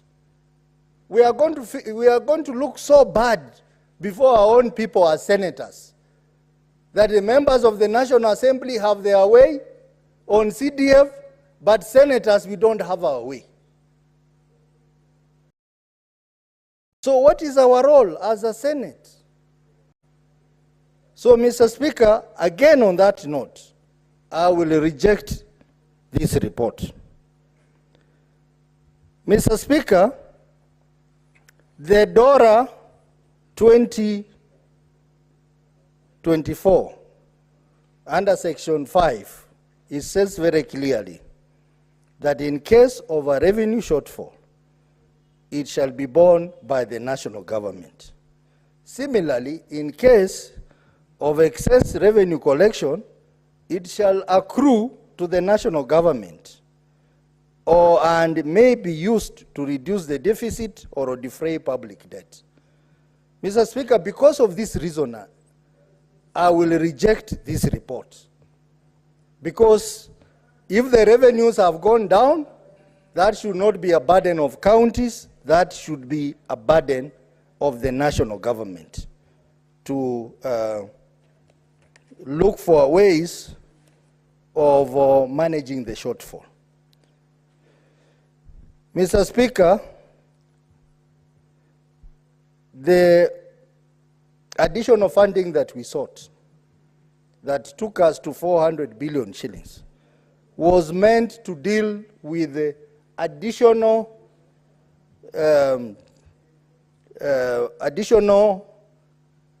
funding that was required as a result of policies that were introduced by the national government. For example, the housing levy, Mr. Speaker, the enhanced NSSF contribution, the issue of counterpart funding for community health promoters, and also the county aggregation and industrial park. Mr. Speaker, this has enhanced the budgetary requirement of our counties. And because of that, this Senate thought it was wise that we peg the figure at 400 billion. Mr. Speaker, if we go to 387 billion, it means we will not have resolved this problem, Mr. Speaker, of the additional expenditure as a result of national government policies. But, Mr. Speaker, because of that, again, I will reject this report. Mr. Speaker, having said that, I know there is a lot of argument. Every time people want to deny counties money, they say there are governance and accountability problems in our county. Yes, we agree. They are. But we cannot use that as the main justification of denying our counties money. The Constitution is very clear that 15% of the national revenues should go to the counties. So we cannot use that as a basis of denying our counties money. And Mr. Speaker, you know, it is becoming very difficult to manage our counties. I know they have accountability problems, but again, it's becoming very difficult because, one, there is delay in disbursing money from Treasury to CRF, and then when the money gets to CRF, there is another office in this country called the Controller of Budget. Mr. Speaker, counties are spending billions of money traveling from their counties just to come and submit papers seeking approval for requisition, when the Controller of Budget has officers in every county. What are they doing in that county? Mr. Speaker, why has the Controller of Budget not automated that office so that those operations that counties come to do to Nairobi, they can do it online and have the requisitions processed online? But Mr. Speaker, the office of the Controller of Budget is a crime scene. It's a crime scene, Mr. Speaker, where the CEC for Finance, the CEOs for Finance carry millions of money to come and bribe officers at the Controller of Budget so that the requisitions are passed. I have met so many CECs in this town, Mr. Speaker, who are desperate, staying here for days, chasing their requisition.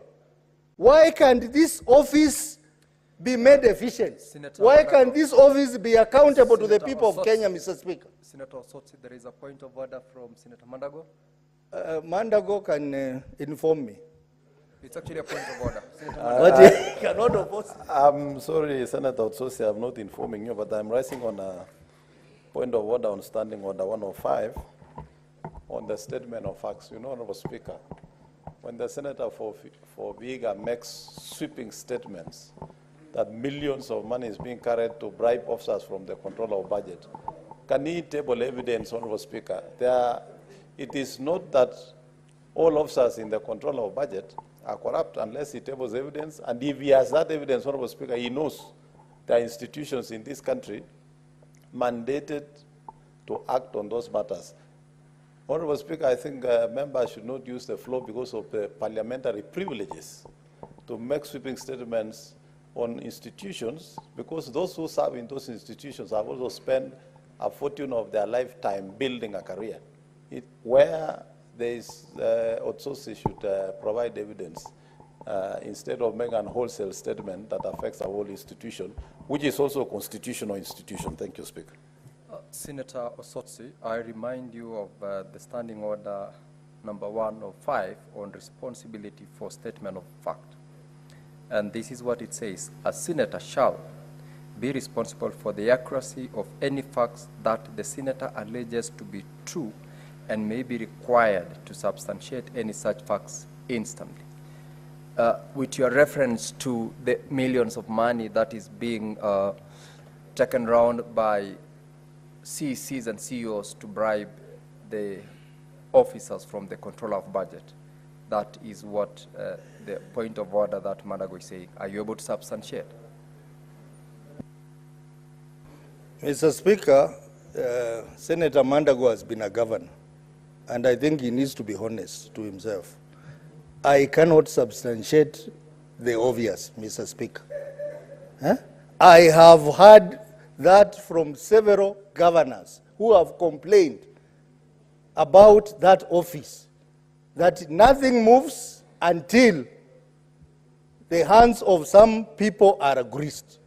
And Mr. Speaker, on this one, I cannot substantiate. And I cannot withdraw, Mr. Speaker, because this is the obvious. And this is, I'm saying this because my role under Article 96 is to protect counties. And one of the biggest challenges in this country is that office of the Controller of Budget. We either reform that office or we remove that office from the Constitution, Mr. Speaker. So, Mr. Speaker, I want to say that it is important that the National Assembly assist this country by making sure that devolution works. There is an attitude in the National Assembly that counties are competing them in terms of development. Mr. Speaker, I think it's important that our member colleagues in the National Assembly appreciate the Senator, contribution of devolution to this country, Mr. Speaker. Allow Senator Osotsi to conclude on his remarks, unless it's very critical. Proceed. Mr. Speaker, for protection of the integrity of the House, especially the chair allowed the point of order by the Senator of Washington Gishu, requesting that Senator Osotsi substantiates these allegations. Instead of putting the evidence that Senator Mandago requested for, he has told you he can't substantiate the obvious. So we are waiting for your ruling. You rule Senator, so that the House, Senator personally, I was waiting for evidence to show that Margaret Nyakiango is corrupt. He actually has admitted that he cannot substantiate that statement. He did that. Yes. He did that. Then he said he will not withdraw and he will not apologize. So help us. Senator Osotsi, in your confirmation that you cannot substantiate the allegation that money is shared from among the officers who are oiling the officers of the controller of budget, in the absence of any substantiation, you have got no option but to withdraw that particular statement.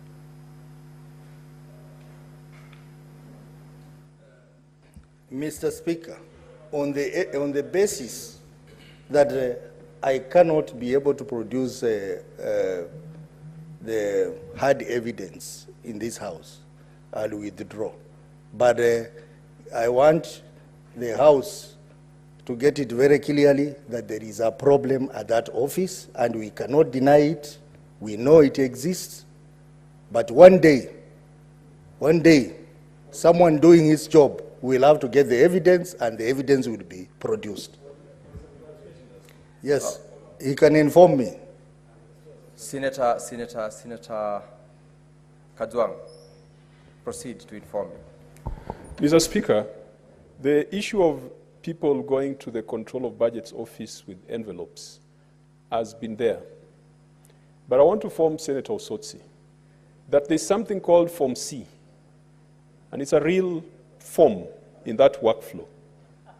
At the very minimum, the CEC Finance will be carrying Form C. So, Senator Osotsi, it might not be very useful for us to appear as if we are castigating a constitutional office. But I can tell you that that Form C is the one that needs to be eliminated from that process. Because as long as the CEC Finance must carry Form C from Lamu to Nairobi, it then creates wrong impressions of rent seeking. And we must help the Control of Budget to automate the process, to automate the workflows, to gain visibility into the contents of accounts of county governments so that we get rid of the Form C. And Senator Osotsi, I do not know whether sometimes you do this when you go to withdraw money from your bank account, because counties are going to withdraw money from their account. Sometimes you can be served nicely by the lady teller. She smiles nicely at you. She walks up and down in a manner that entices you, so that once you have withdrawn your money, you can give her a 1,000 shilling in appreciation. I hope that is not the instances you're referring to as millions exchanging hands.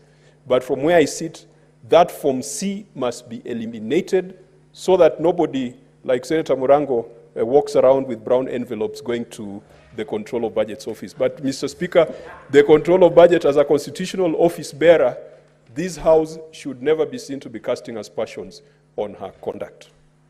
Senator Osotsi, you are informed. You may proceed to... Thank you for that information, Senator Kajwang. Indeed, Senator Kajwang has informed me on the aspect of the CECs having to come to Nairobi with that form, because it doesn't make sense, Mr. Speaker, that we have officers of the Control of Budget who are in our counties, working with our counties.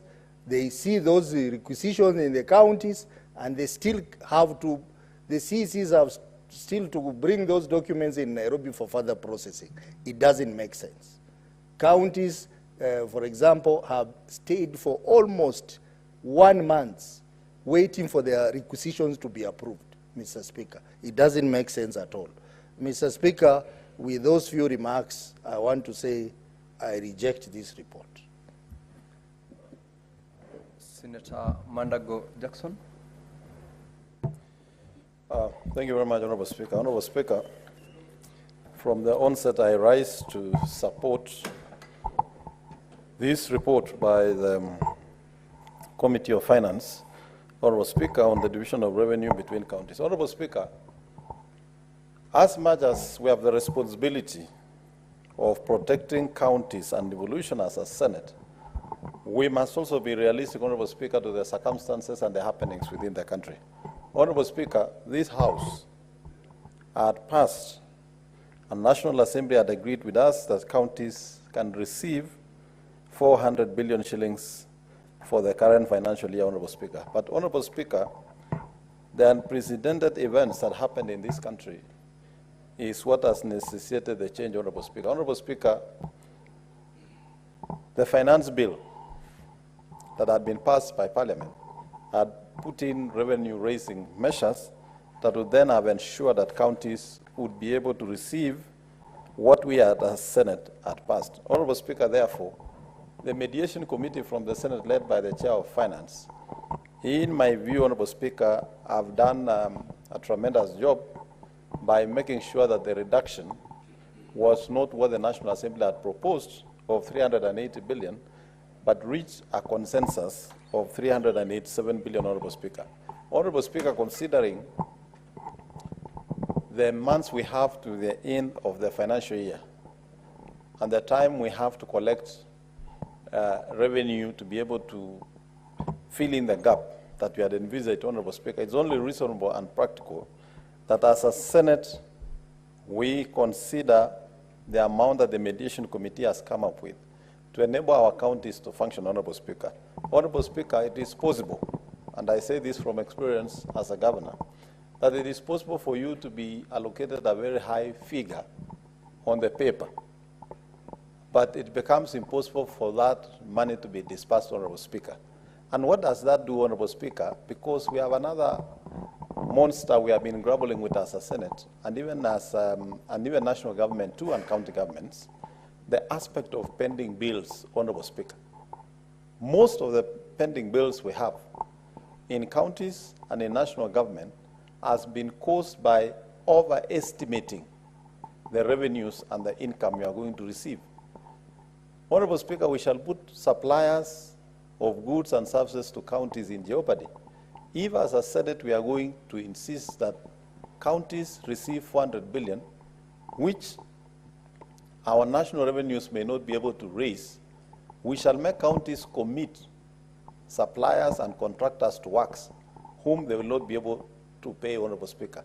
We cannot solve a problem by creating another problem, Honorable Speaker. Honorable Speaker, therefore, I want to persuade my colleagues, Honorable Senators, that indeed we have a mandate to protect devolution, and that protection of devolution includes making sure that we are realistic, that the suppliers and contractors in the counties will be paid by voting in revenues that will be accessed and that will be available, Honorable Speaker. Honorable Speaker, it should not be lost on us that the very, very same people who are against the revenue-raising measures would still also want for increase of share of revenue to counties. Honorable Speaker, as Kenyans, we must begin having a very honest conversation, particularly when it comes to development. We have a choice as Kenyans, and we make a decision and say, let's reduce the taxes that we are paying, but then let us also reduce the expectation in terms of development, both from county governments and from national government. And we therefore have to live within the revenues that we shall be able to raise, Honorable Speaker. Honorable Speaker, on the issue of release of funds, and we appreciate that there has been a delay in disbursement to counties, Honorable Speaker, and I want to agree with Senator Okiya Omtata, Honorable Speaker, that the National Treasury, the current National Treasury as set, behaves and acts as an agent of national government. National Treasury, Honorable Speaker, in fact, I think as a House, we should begin considering amendments to the PFM Act and make the National Treasury independent treasury, and we have an independent Ministry of Finance for national government, Honorable Speaker, so that the National Treasury can then serve the two levels of government fairly, equitably, and in a manner that promotes the two levels of government growth. Honorable Speaker, as it is, when it comes to disbursement of funds, priority is being given by National Treasury to national government, Honorable Speaker. I say this from experience. You would find salaries for county government staff delaying while their counterparts in national government receive their salaries earlier than even 30th of every month, Honorable Speaker. Honorable Speaker, National Treasury should realize that they are a national treasury that serves both two levels of government, and they must make sure they are fair in their processes. Honorable Speaker, the other problem that comes with disbursement of funds is the issue of this IFMI system, that the officers in the National Treasury has made it almost impossible for that. I don't know whether the system is old, it needs to be re-engineered or needs to be done away with and we get another system.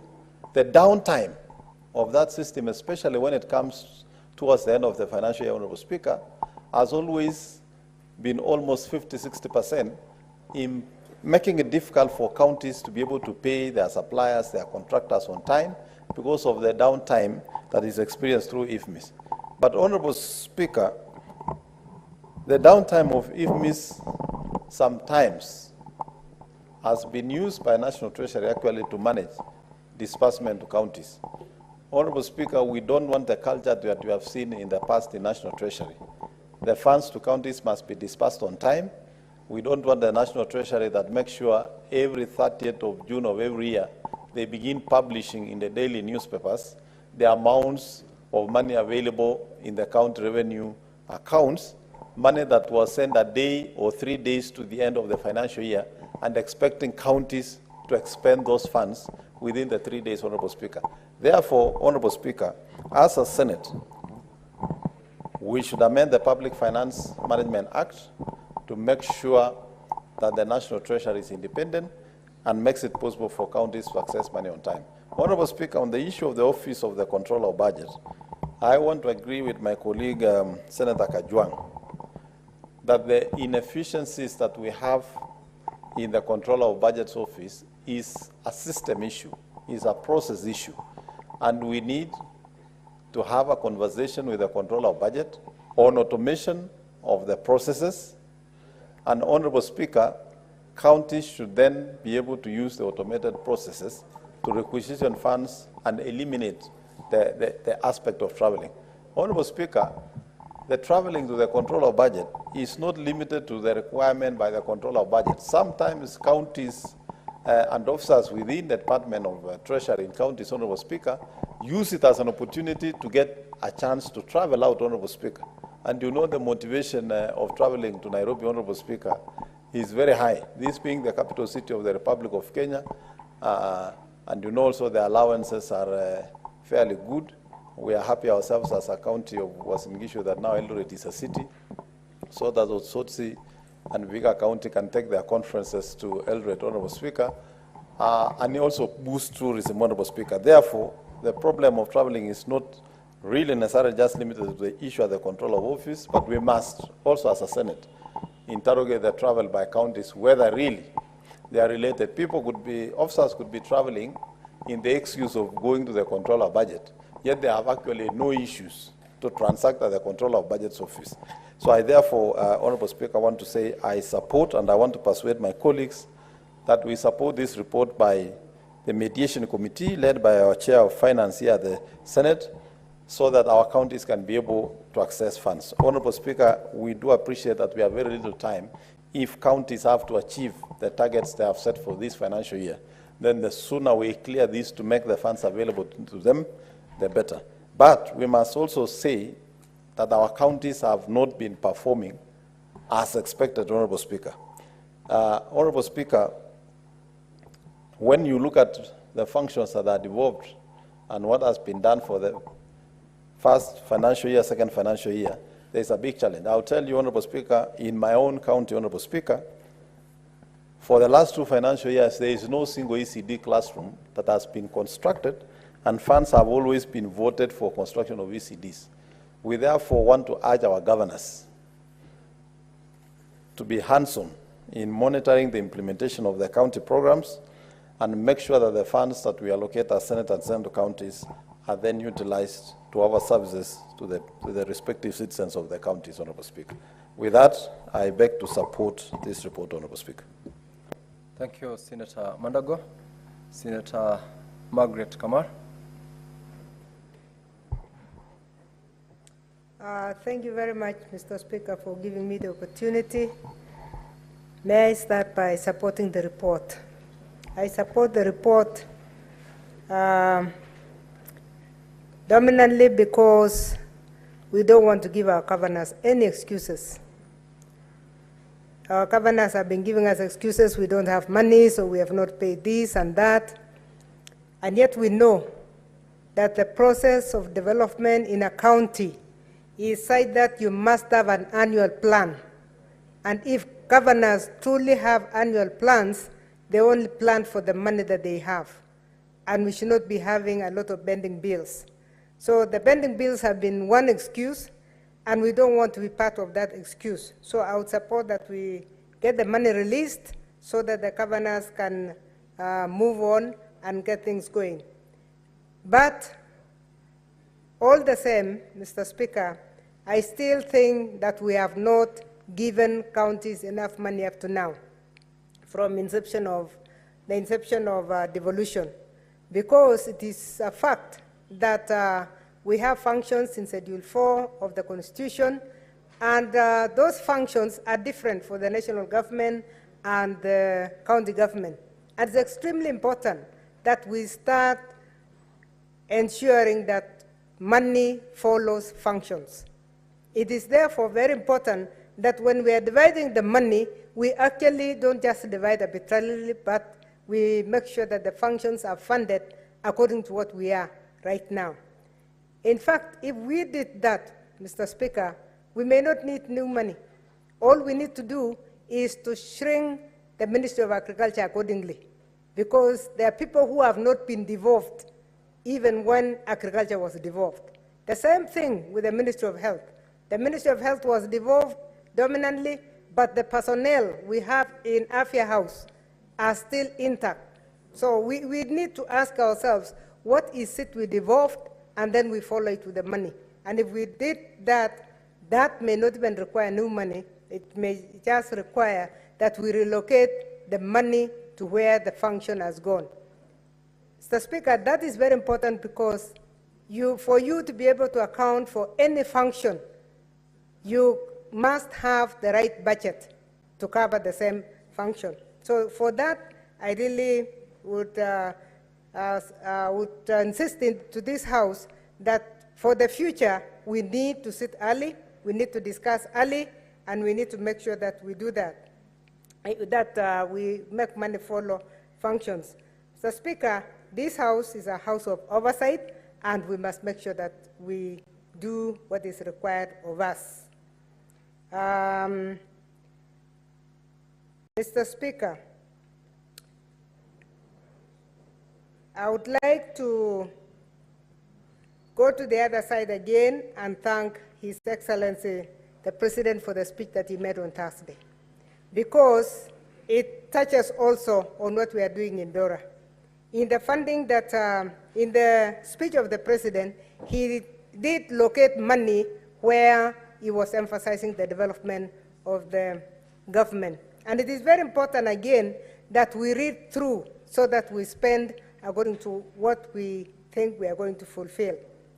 Mr. Speaker, in his speech, the President touched on university funding, and I want to touch on that because I came from there before I joined politics. And the current university funding model is a model that, if it is understood by all, it's a very good model. The model that we have been given is a unit cost model. that the cost of doing law is different from the cost of doing medicine. And it's very important that we recognize that. For many years, the universities have been given a global fund according to the number of students that they have. When that is done, it is very difficult even for the universities to attract students from outside. So most universities have shied away from attracting students from outside this nation because the fee they would give would be completely different from the fee that we have. And if you look at the East African community privileges, it is very clear that students in the East African community partner states are supposed to pay the local fees. Now, in Kenya, if you have a student paying local fees in medicine, you will have a very cheap program for a very expensive program. So they'll pay very little, and yet the program is very expensive. So it is very important that the right costing is done for the university programs, and I think that's exactly what this model is doing. Once the costing has been done, then the government will give its own scholarships and grants, as well as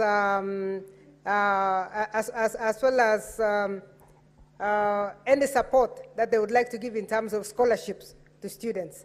That is completely a different story altogether. It does not mean that if you have the right costing for a program, that you'll pay the same. You will not have to pay that if the government is paying for you. And that's exactly what this model is doing. What has never been done is to explain this model. It would have been very good to have public participation on the new funding model so that it's exposed to everybody. I sit in the Committee of Education, and even as a Committee of Education, we are having problems trying to understand exactly how the model was until we got the minister to come and explain to us. So that model, I would like to support the president's approach. I support so many other things that he gave in his speech. The other one that I want to mention, Mr. Speaker, is the issue of a university called Moi University. Moi University is the second university in this country. And the problems and the challenges of Moi University are not being analyzed properly. Moi University gave birth to 12 universities. And in giving birth to 12 universities, it spent its own internal resources. Mr. Speaker, it will surprise you that the mother university, called University of Nairobi, refused to mother small universities. They had one or two, maybe Kenya Science and Technical University, only because they knew the implication financially. Moi University vice chancellors have been extremely generous. And in their generosity, they even took loans for universities. And in fact, we are trying to see in our committee if we can table those figures, because it is important for the country to know that it has nothing to do with mismanagement. It has to do with generosity of the vice chancellors. So the vice chancellors of Moi University gave birth. They started by giving birth to Maseno University, Masinde Muliro University, Kisii University, Narok University, Karatina University, Mamangina University, all sorts everywhere, top of every corner of this country, including Garissa, which was the baby that they had. And in all those universities, they actually released money to their own investment. It is very important that this analysis is done properly so that Moi University is paid or refunded the money that they spend in the baby universities. Because in their generosity, they have brought everything to a standstill.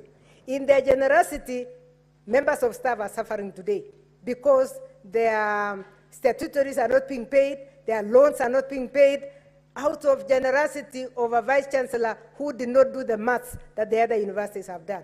If you look at the universities that were nursed by KU, there may be 3. The universities that were nursed by Jomo Kenyatta, there may be also about 3.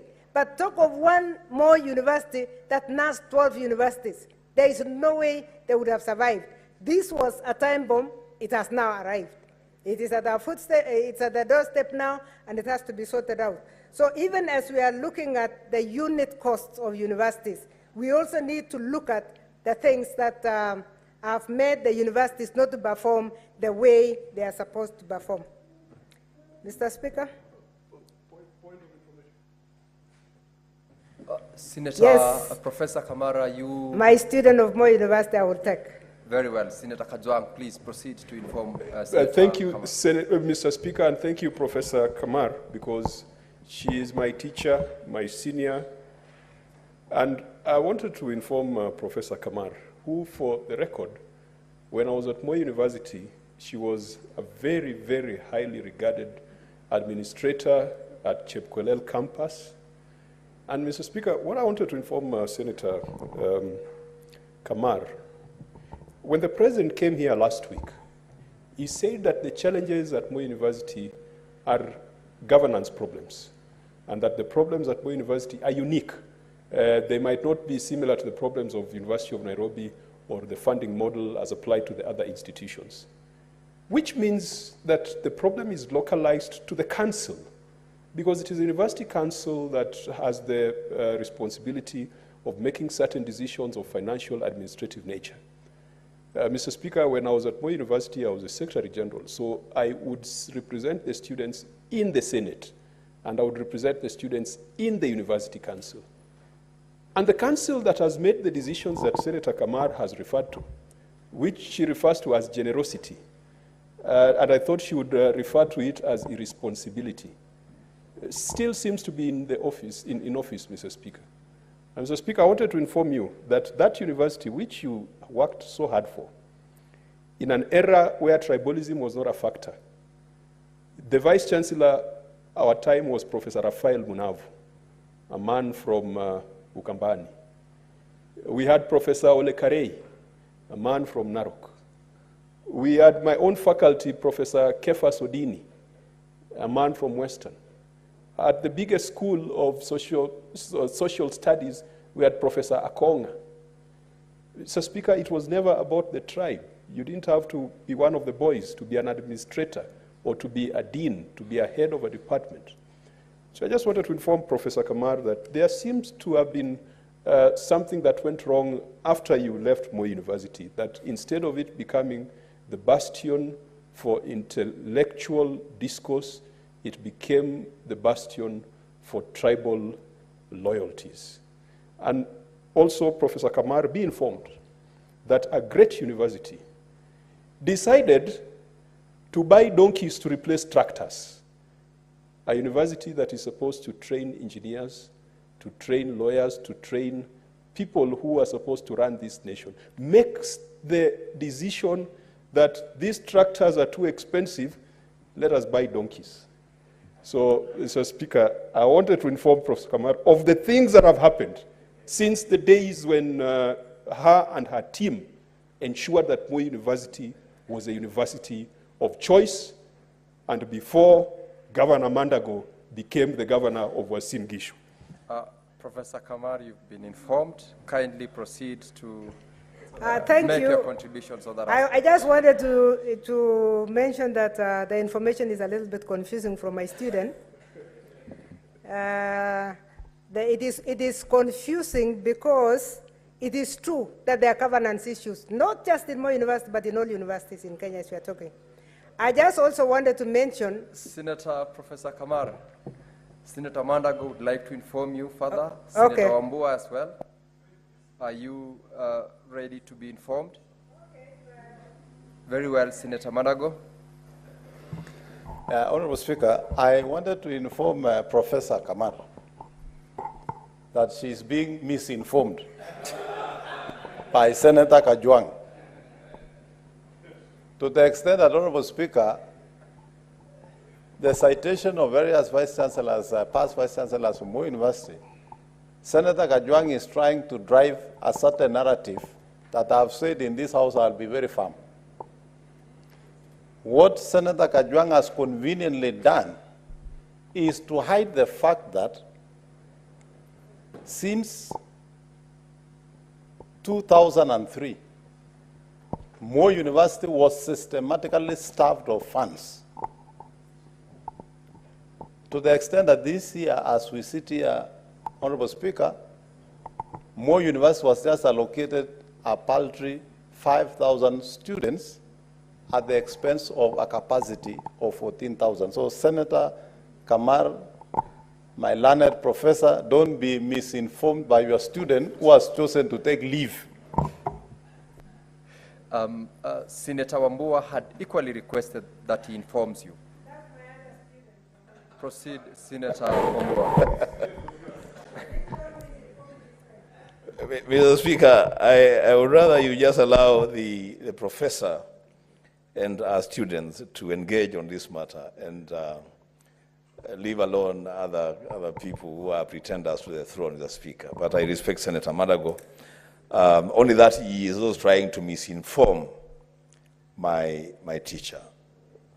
Mr. Speaker, I want to inform my teacher, Professor Kamar, that she should go back in memory lane and remember where we left Moi University. And Moi University then being called the fountain of knowledge. And that, Mr. Speaker, when we went to Moi University and when she was my teacher at the Moi University, it was never an issue who the Vice Chancellor of Moi University would be, where they come from, or what their qualifications are, for as long as they are qualified to be Vice Chancellors in that university. Mr. Speaker, we were there under Professor Kerr, were there under Professor Carey, Professor Munavu, Everest Tanda, and it was never an issue where these fine Vice Chancellors came from. The Speaker, from the time that conversations around the office of the Vice Chancellor at Moi University began to take a route of negative ethnicity, that university, Mr. Speaker, today is a pale shadow of what it used to be. Mr. Speaker, I submit.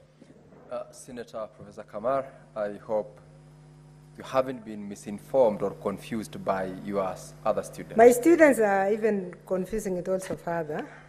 But I'm going to help them, Mr. Speaker. Because I'm in the Committee of Education, we want to bring some things to make things very clear.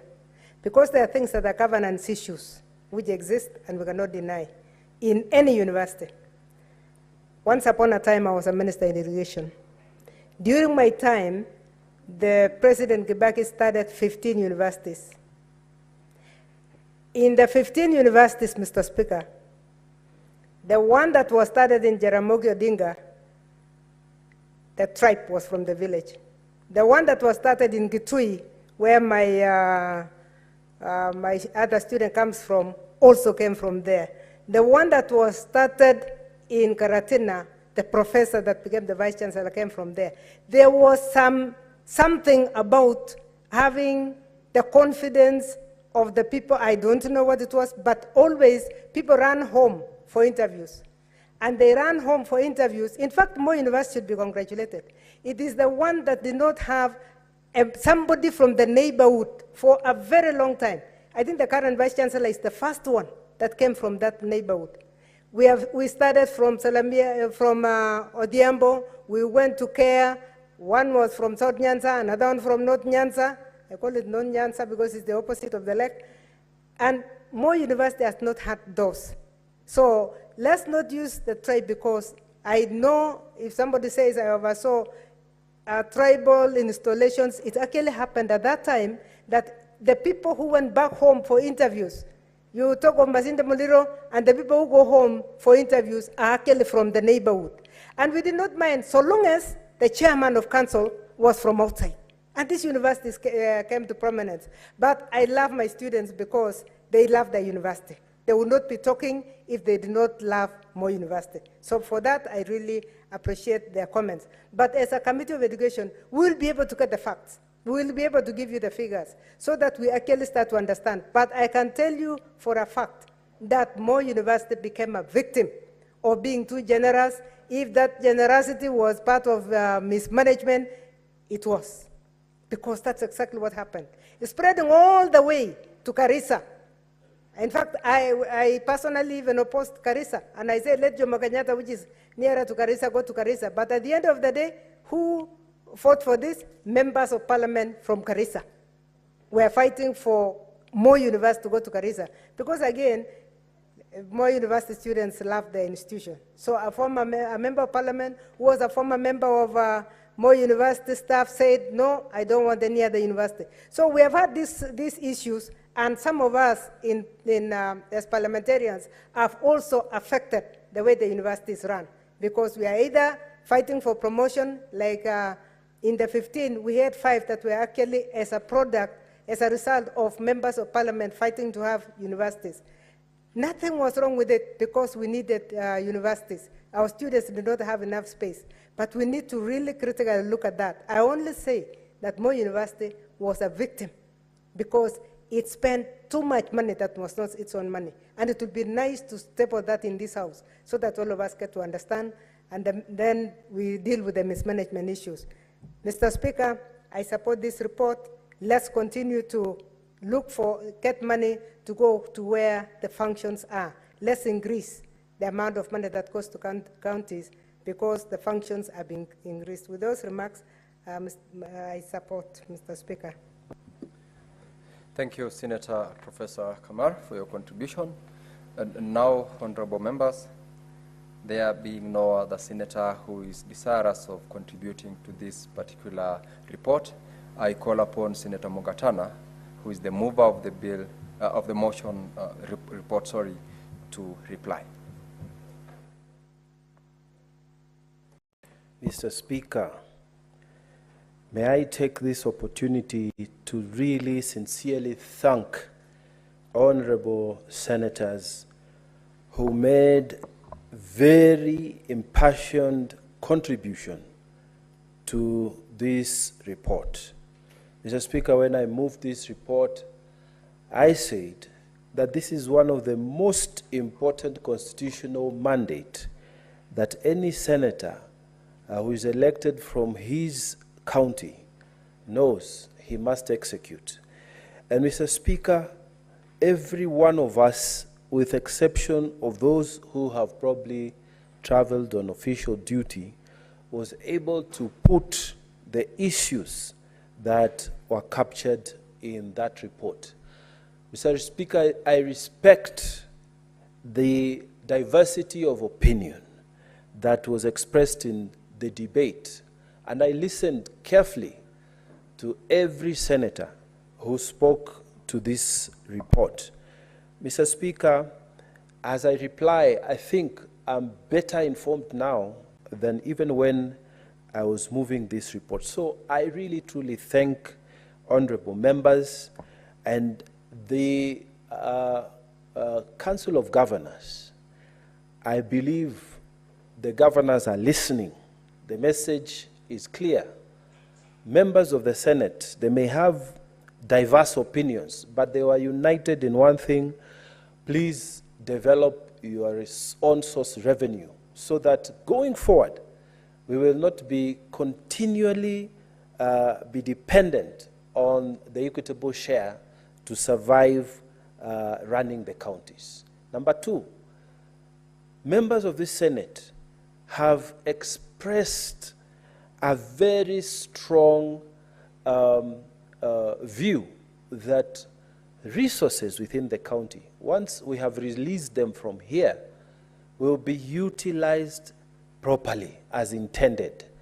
So that, Mr. Speaker, we will not have money released by the Senate through these bills, and then they go down there and then services are not given to the people. Mr. Speaker, thirdly, members may have had diverse opinions, but they agreed that time has come that money that is allocated from the budget should follow function.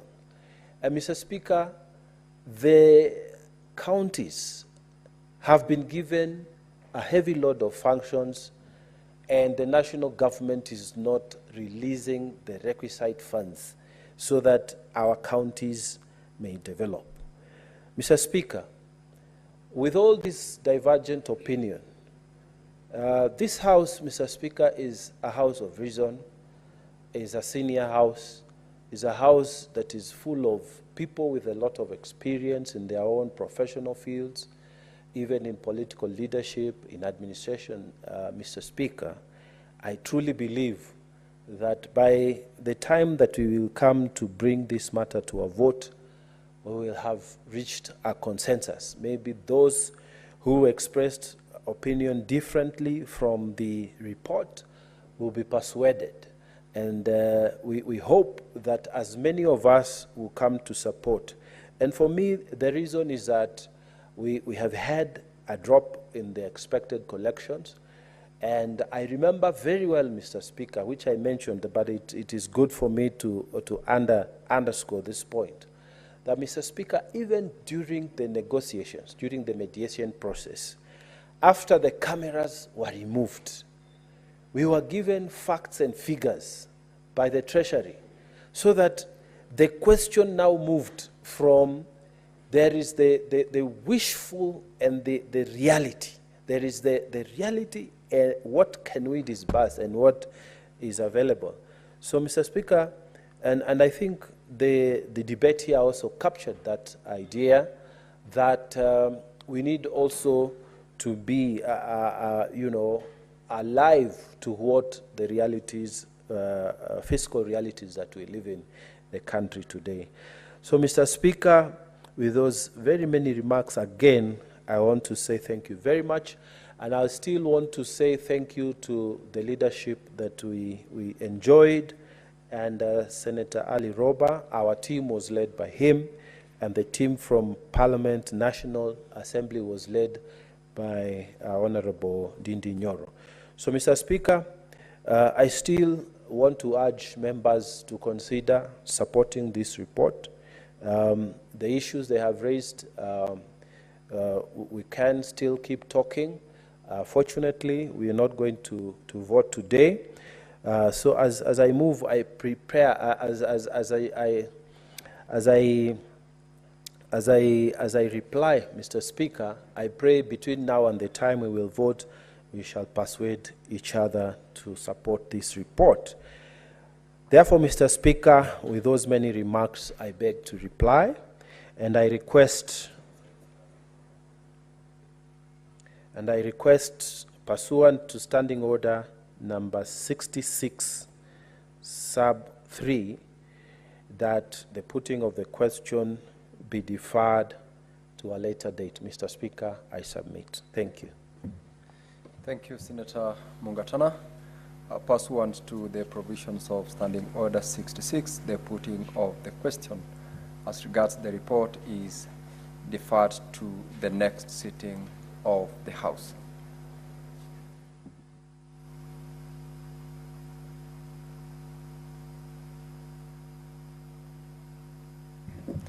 Clerk, please call the next order. Order number 9, motion, consideration of the National Assembly amendments to the Cotton Industry Development Bill, Senate Bills number 5 of 2023. Honorable Senators, I call upon the Chairperson, Standing Committee on Agriculture, Livestock and Fisheries, Senator Murango, to move the motion.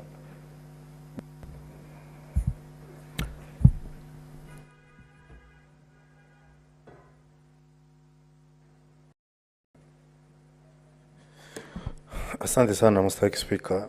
Mstahiki Spika, ningetaka kuomba kwamba mswada kuhusu ustawishaji wa pamba, marekebisho ambayo ilitoka katika bunge la taifa, mswada nambari 5 wa mwaka 2023. Yes. Could you please read out in under as reflected in the order that the National Assembly amendments? Thank you. Before you contribute in the language of your comfort. Thank you, Mr. Speaker. Mr. Speaker, I beg to move that the National Assembly amendments to the Cotton Bill, Development Bill, Senate number 5 of 2023, be now considered. Mr. Speaker, if you allow, because I'm a member. Proceed in Kiswahili, Senator Murango.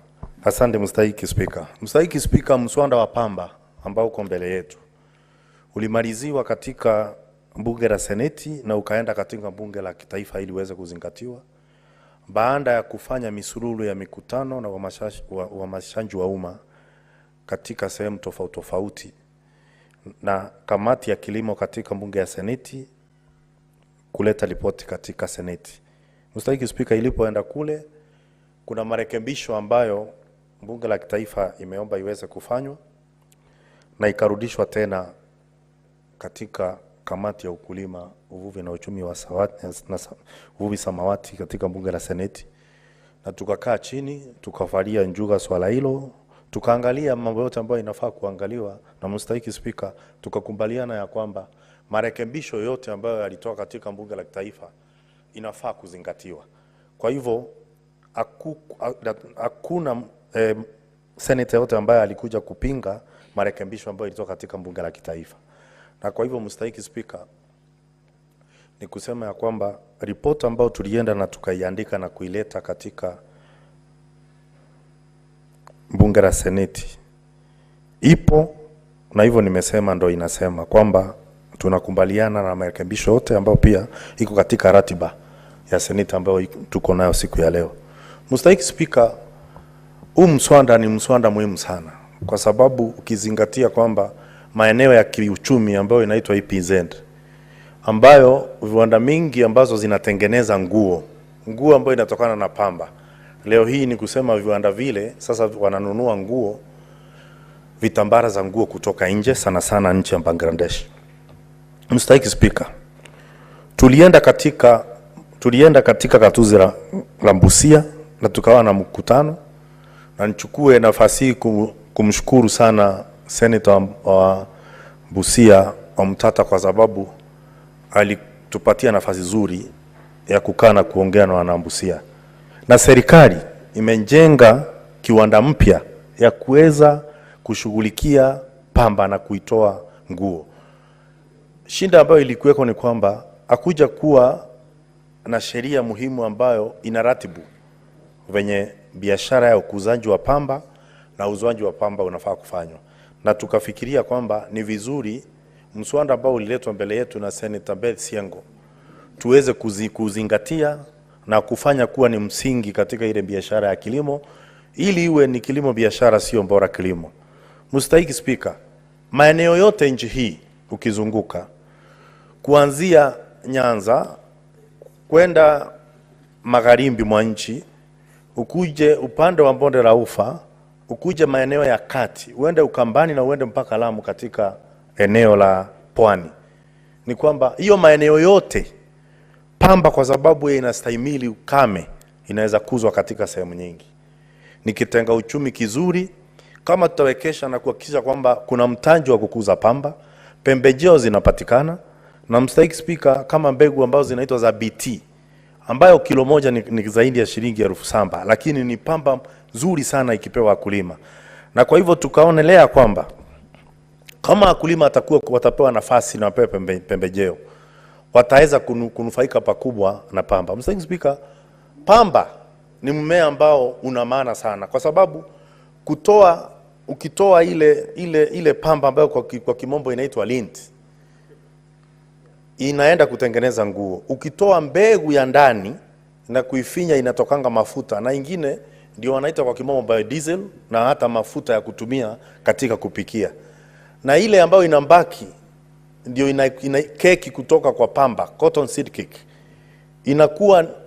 Inakuanga ni nzuri sana, ama ni kiungo muhimu katika kutengeneza vyakula ambavyo vinalisha wanyama kwa wale wengi ambao ni wakulima ng'ombe wa maziwa, mbuzi wa maziwa, nguruwe na hata kuku. Mstahiki Spika, hiyo ni kusema pamba ni mmea ambao kila kitu ambao inatolewa kwa pamba inatumika vilivyo, na inaweza kuwa ni kitenga uchumi kikubwa kama tunaweza shughulikia pamba na kuhakikisha kwamba viwanda vinatosha. Lakini jambo ambalo lilikuwa kubwa tulipokuwa tukizunguka ni kwamba viwanda vingi vya pamba, kimombo ginaries, mingi zimevunjika, zingine ziliuzwa, zingine mashamba wakilitimba walikuja wakavamia mashamba na wakayachukua kwa njia ulaghai. Kwa mfano mzuri ni kiwanda cha pamba ambako kilikuwa mahali kunaitwa Ngurubani katika gatuzi la Kirinyaga. Utakuja kupata kwamba machini hazipo, ziliimbiwa, kiwanja hiko, ishaenda. Lakini tuna mpango kama kamati ya kwamba mswada huu utakapopita, kwa sababu sasa nadhani hii ndio safari ya mwisho ili uweze kupita, kwamba tutazunguka tukiangalia hizi viwanda, na pia tutahusisha pia katika wizara ya mashamba kuhakikisha kwamba ile mashamba ilikuwa ya kiserikali ambapo pamba ilikuwa inaenda pale kushughulikiwa na kusaidia mkulima, kwamba hizo viwanja vimerudishwa. Tuhakikishe kwamba kama ni machini zimerudishwa, wakulima katika Kenya nzima waweze kufaidika. Mr. Speaker, ukiangalia sana sana katika maongezi, ama unapotoka hapa na uende sehemu kame, ukitoka uende Kitui, ukitoka uende Makueni, ukitoka uende Busia, ukitoka uende maeneo kama ya Homa Bay mahali Senator Kajwanga ametoka, swali ambao unaulizwa na wale wananchi ni kwamba tunasikia watu wakitanja majani chai, tunasikia wakitanja kahawa, tunasikia wengine wakitanja miwa, tunasikia wengine wakitanja majani chai, lakini chetu ni kipi katika hizi gatuzi? Kwa sababu pia sisi ni walipa kondi ambao tunafaa kushikiliwa, ambao tunafaa kupewa mitaji, ambao tunafaa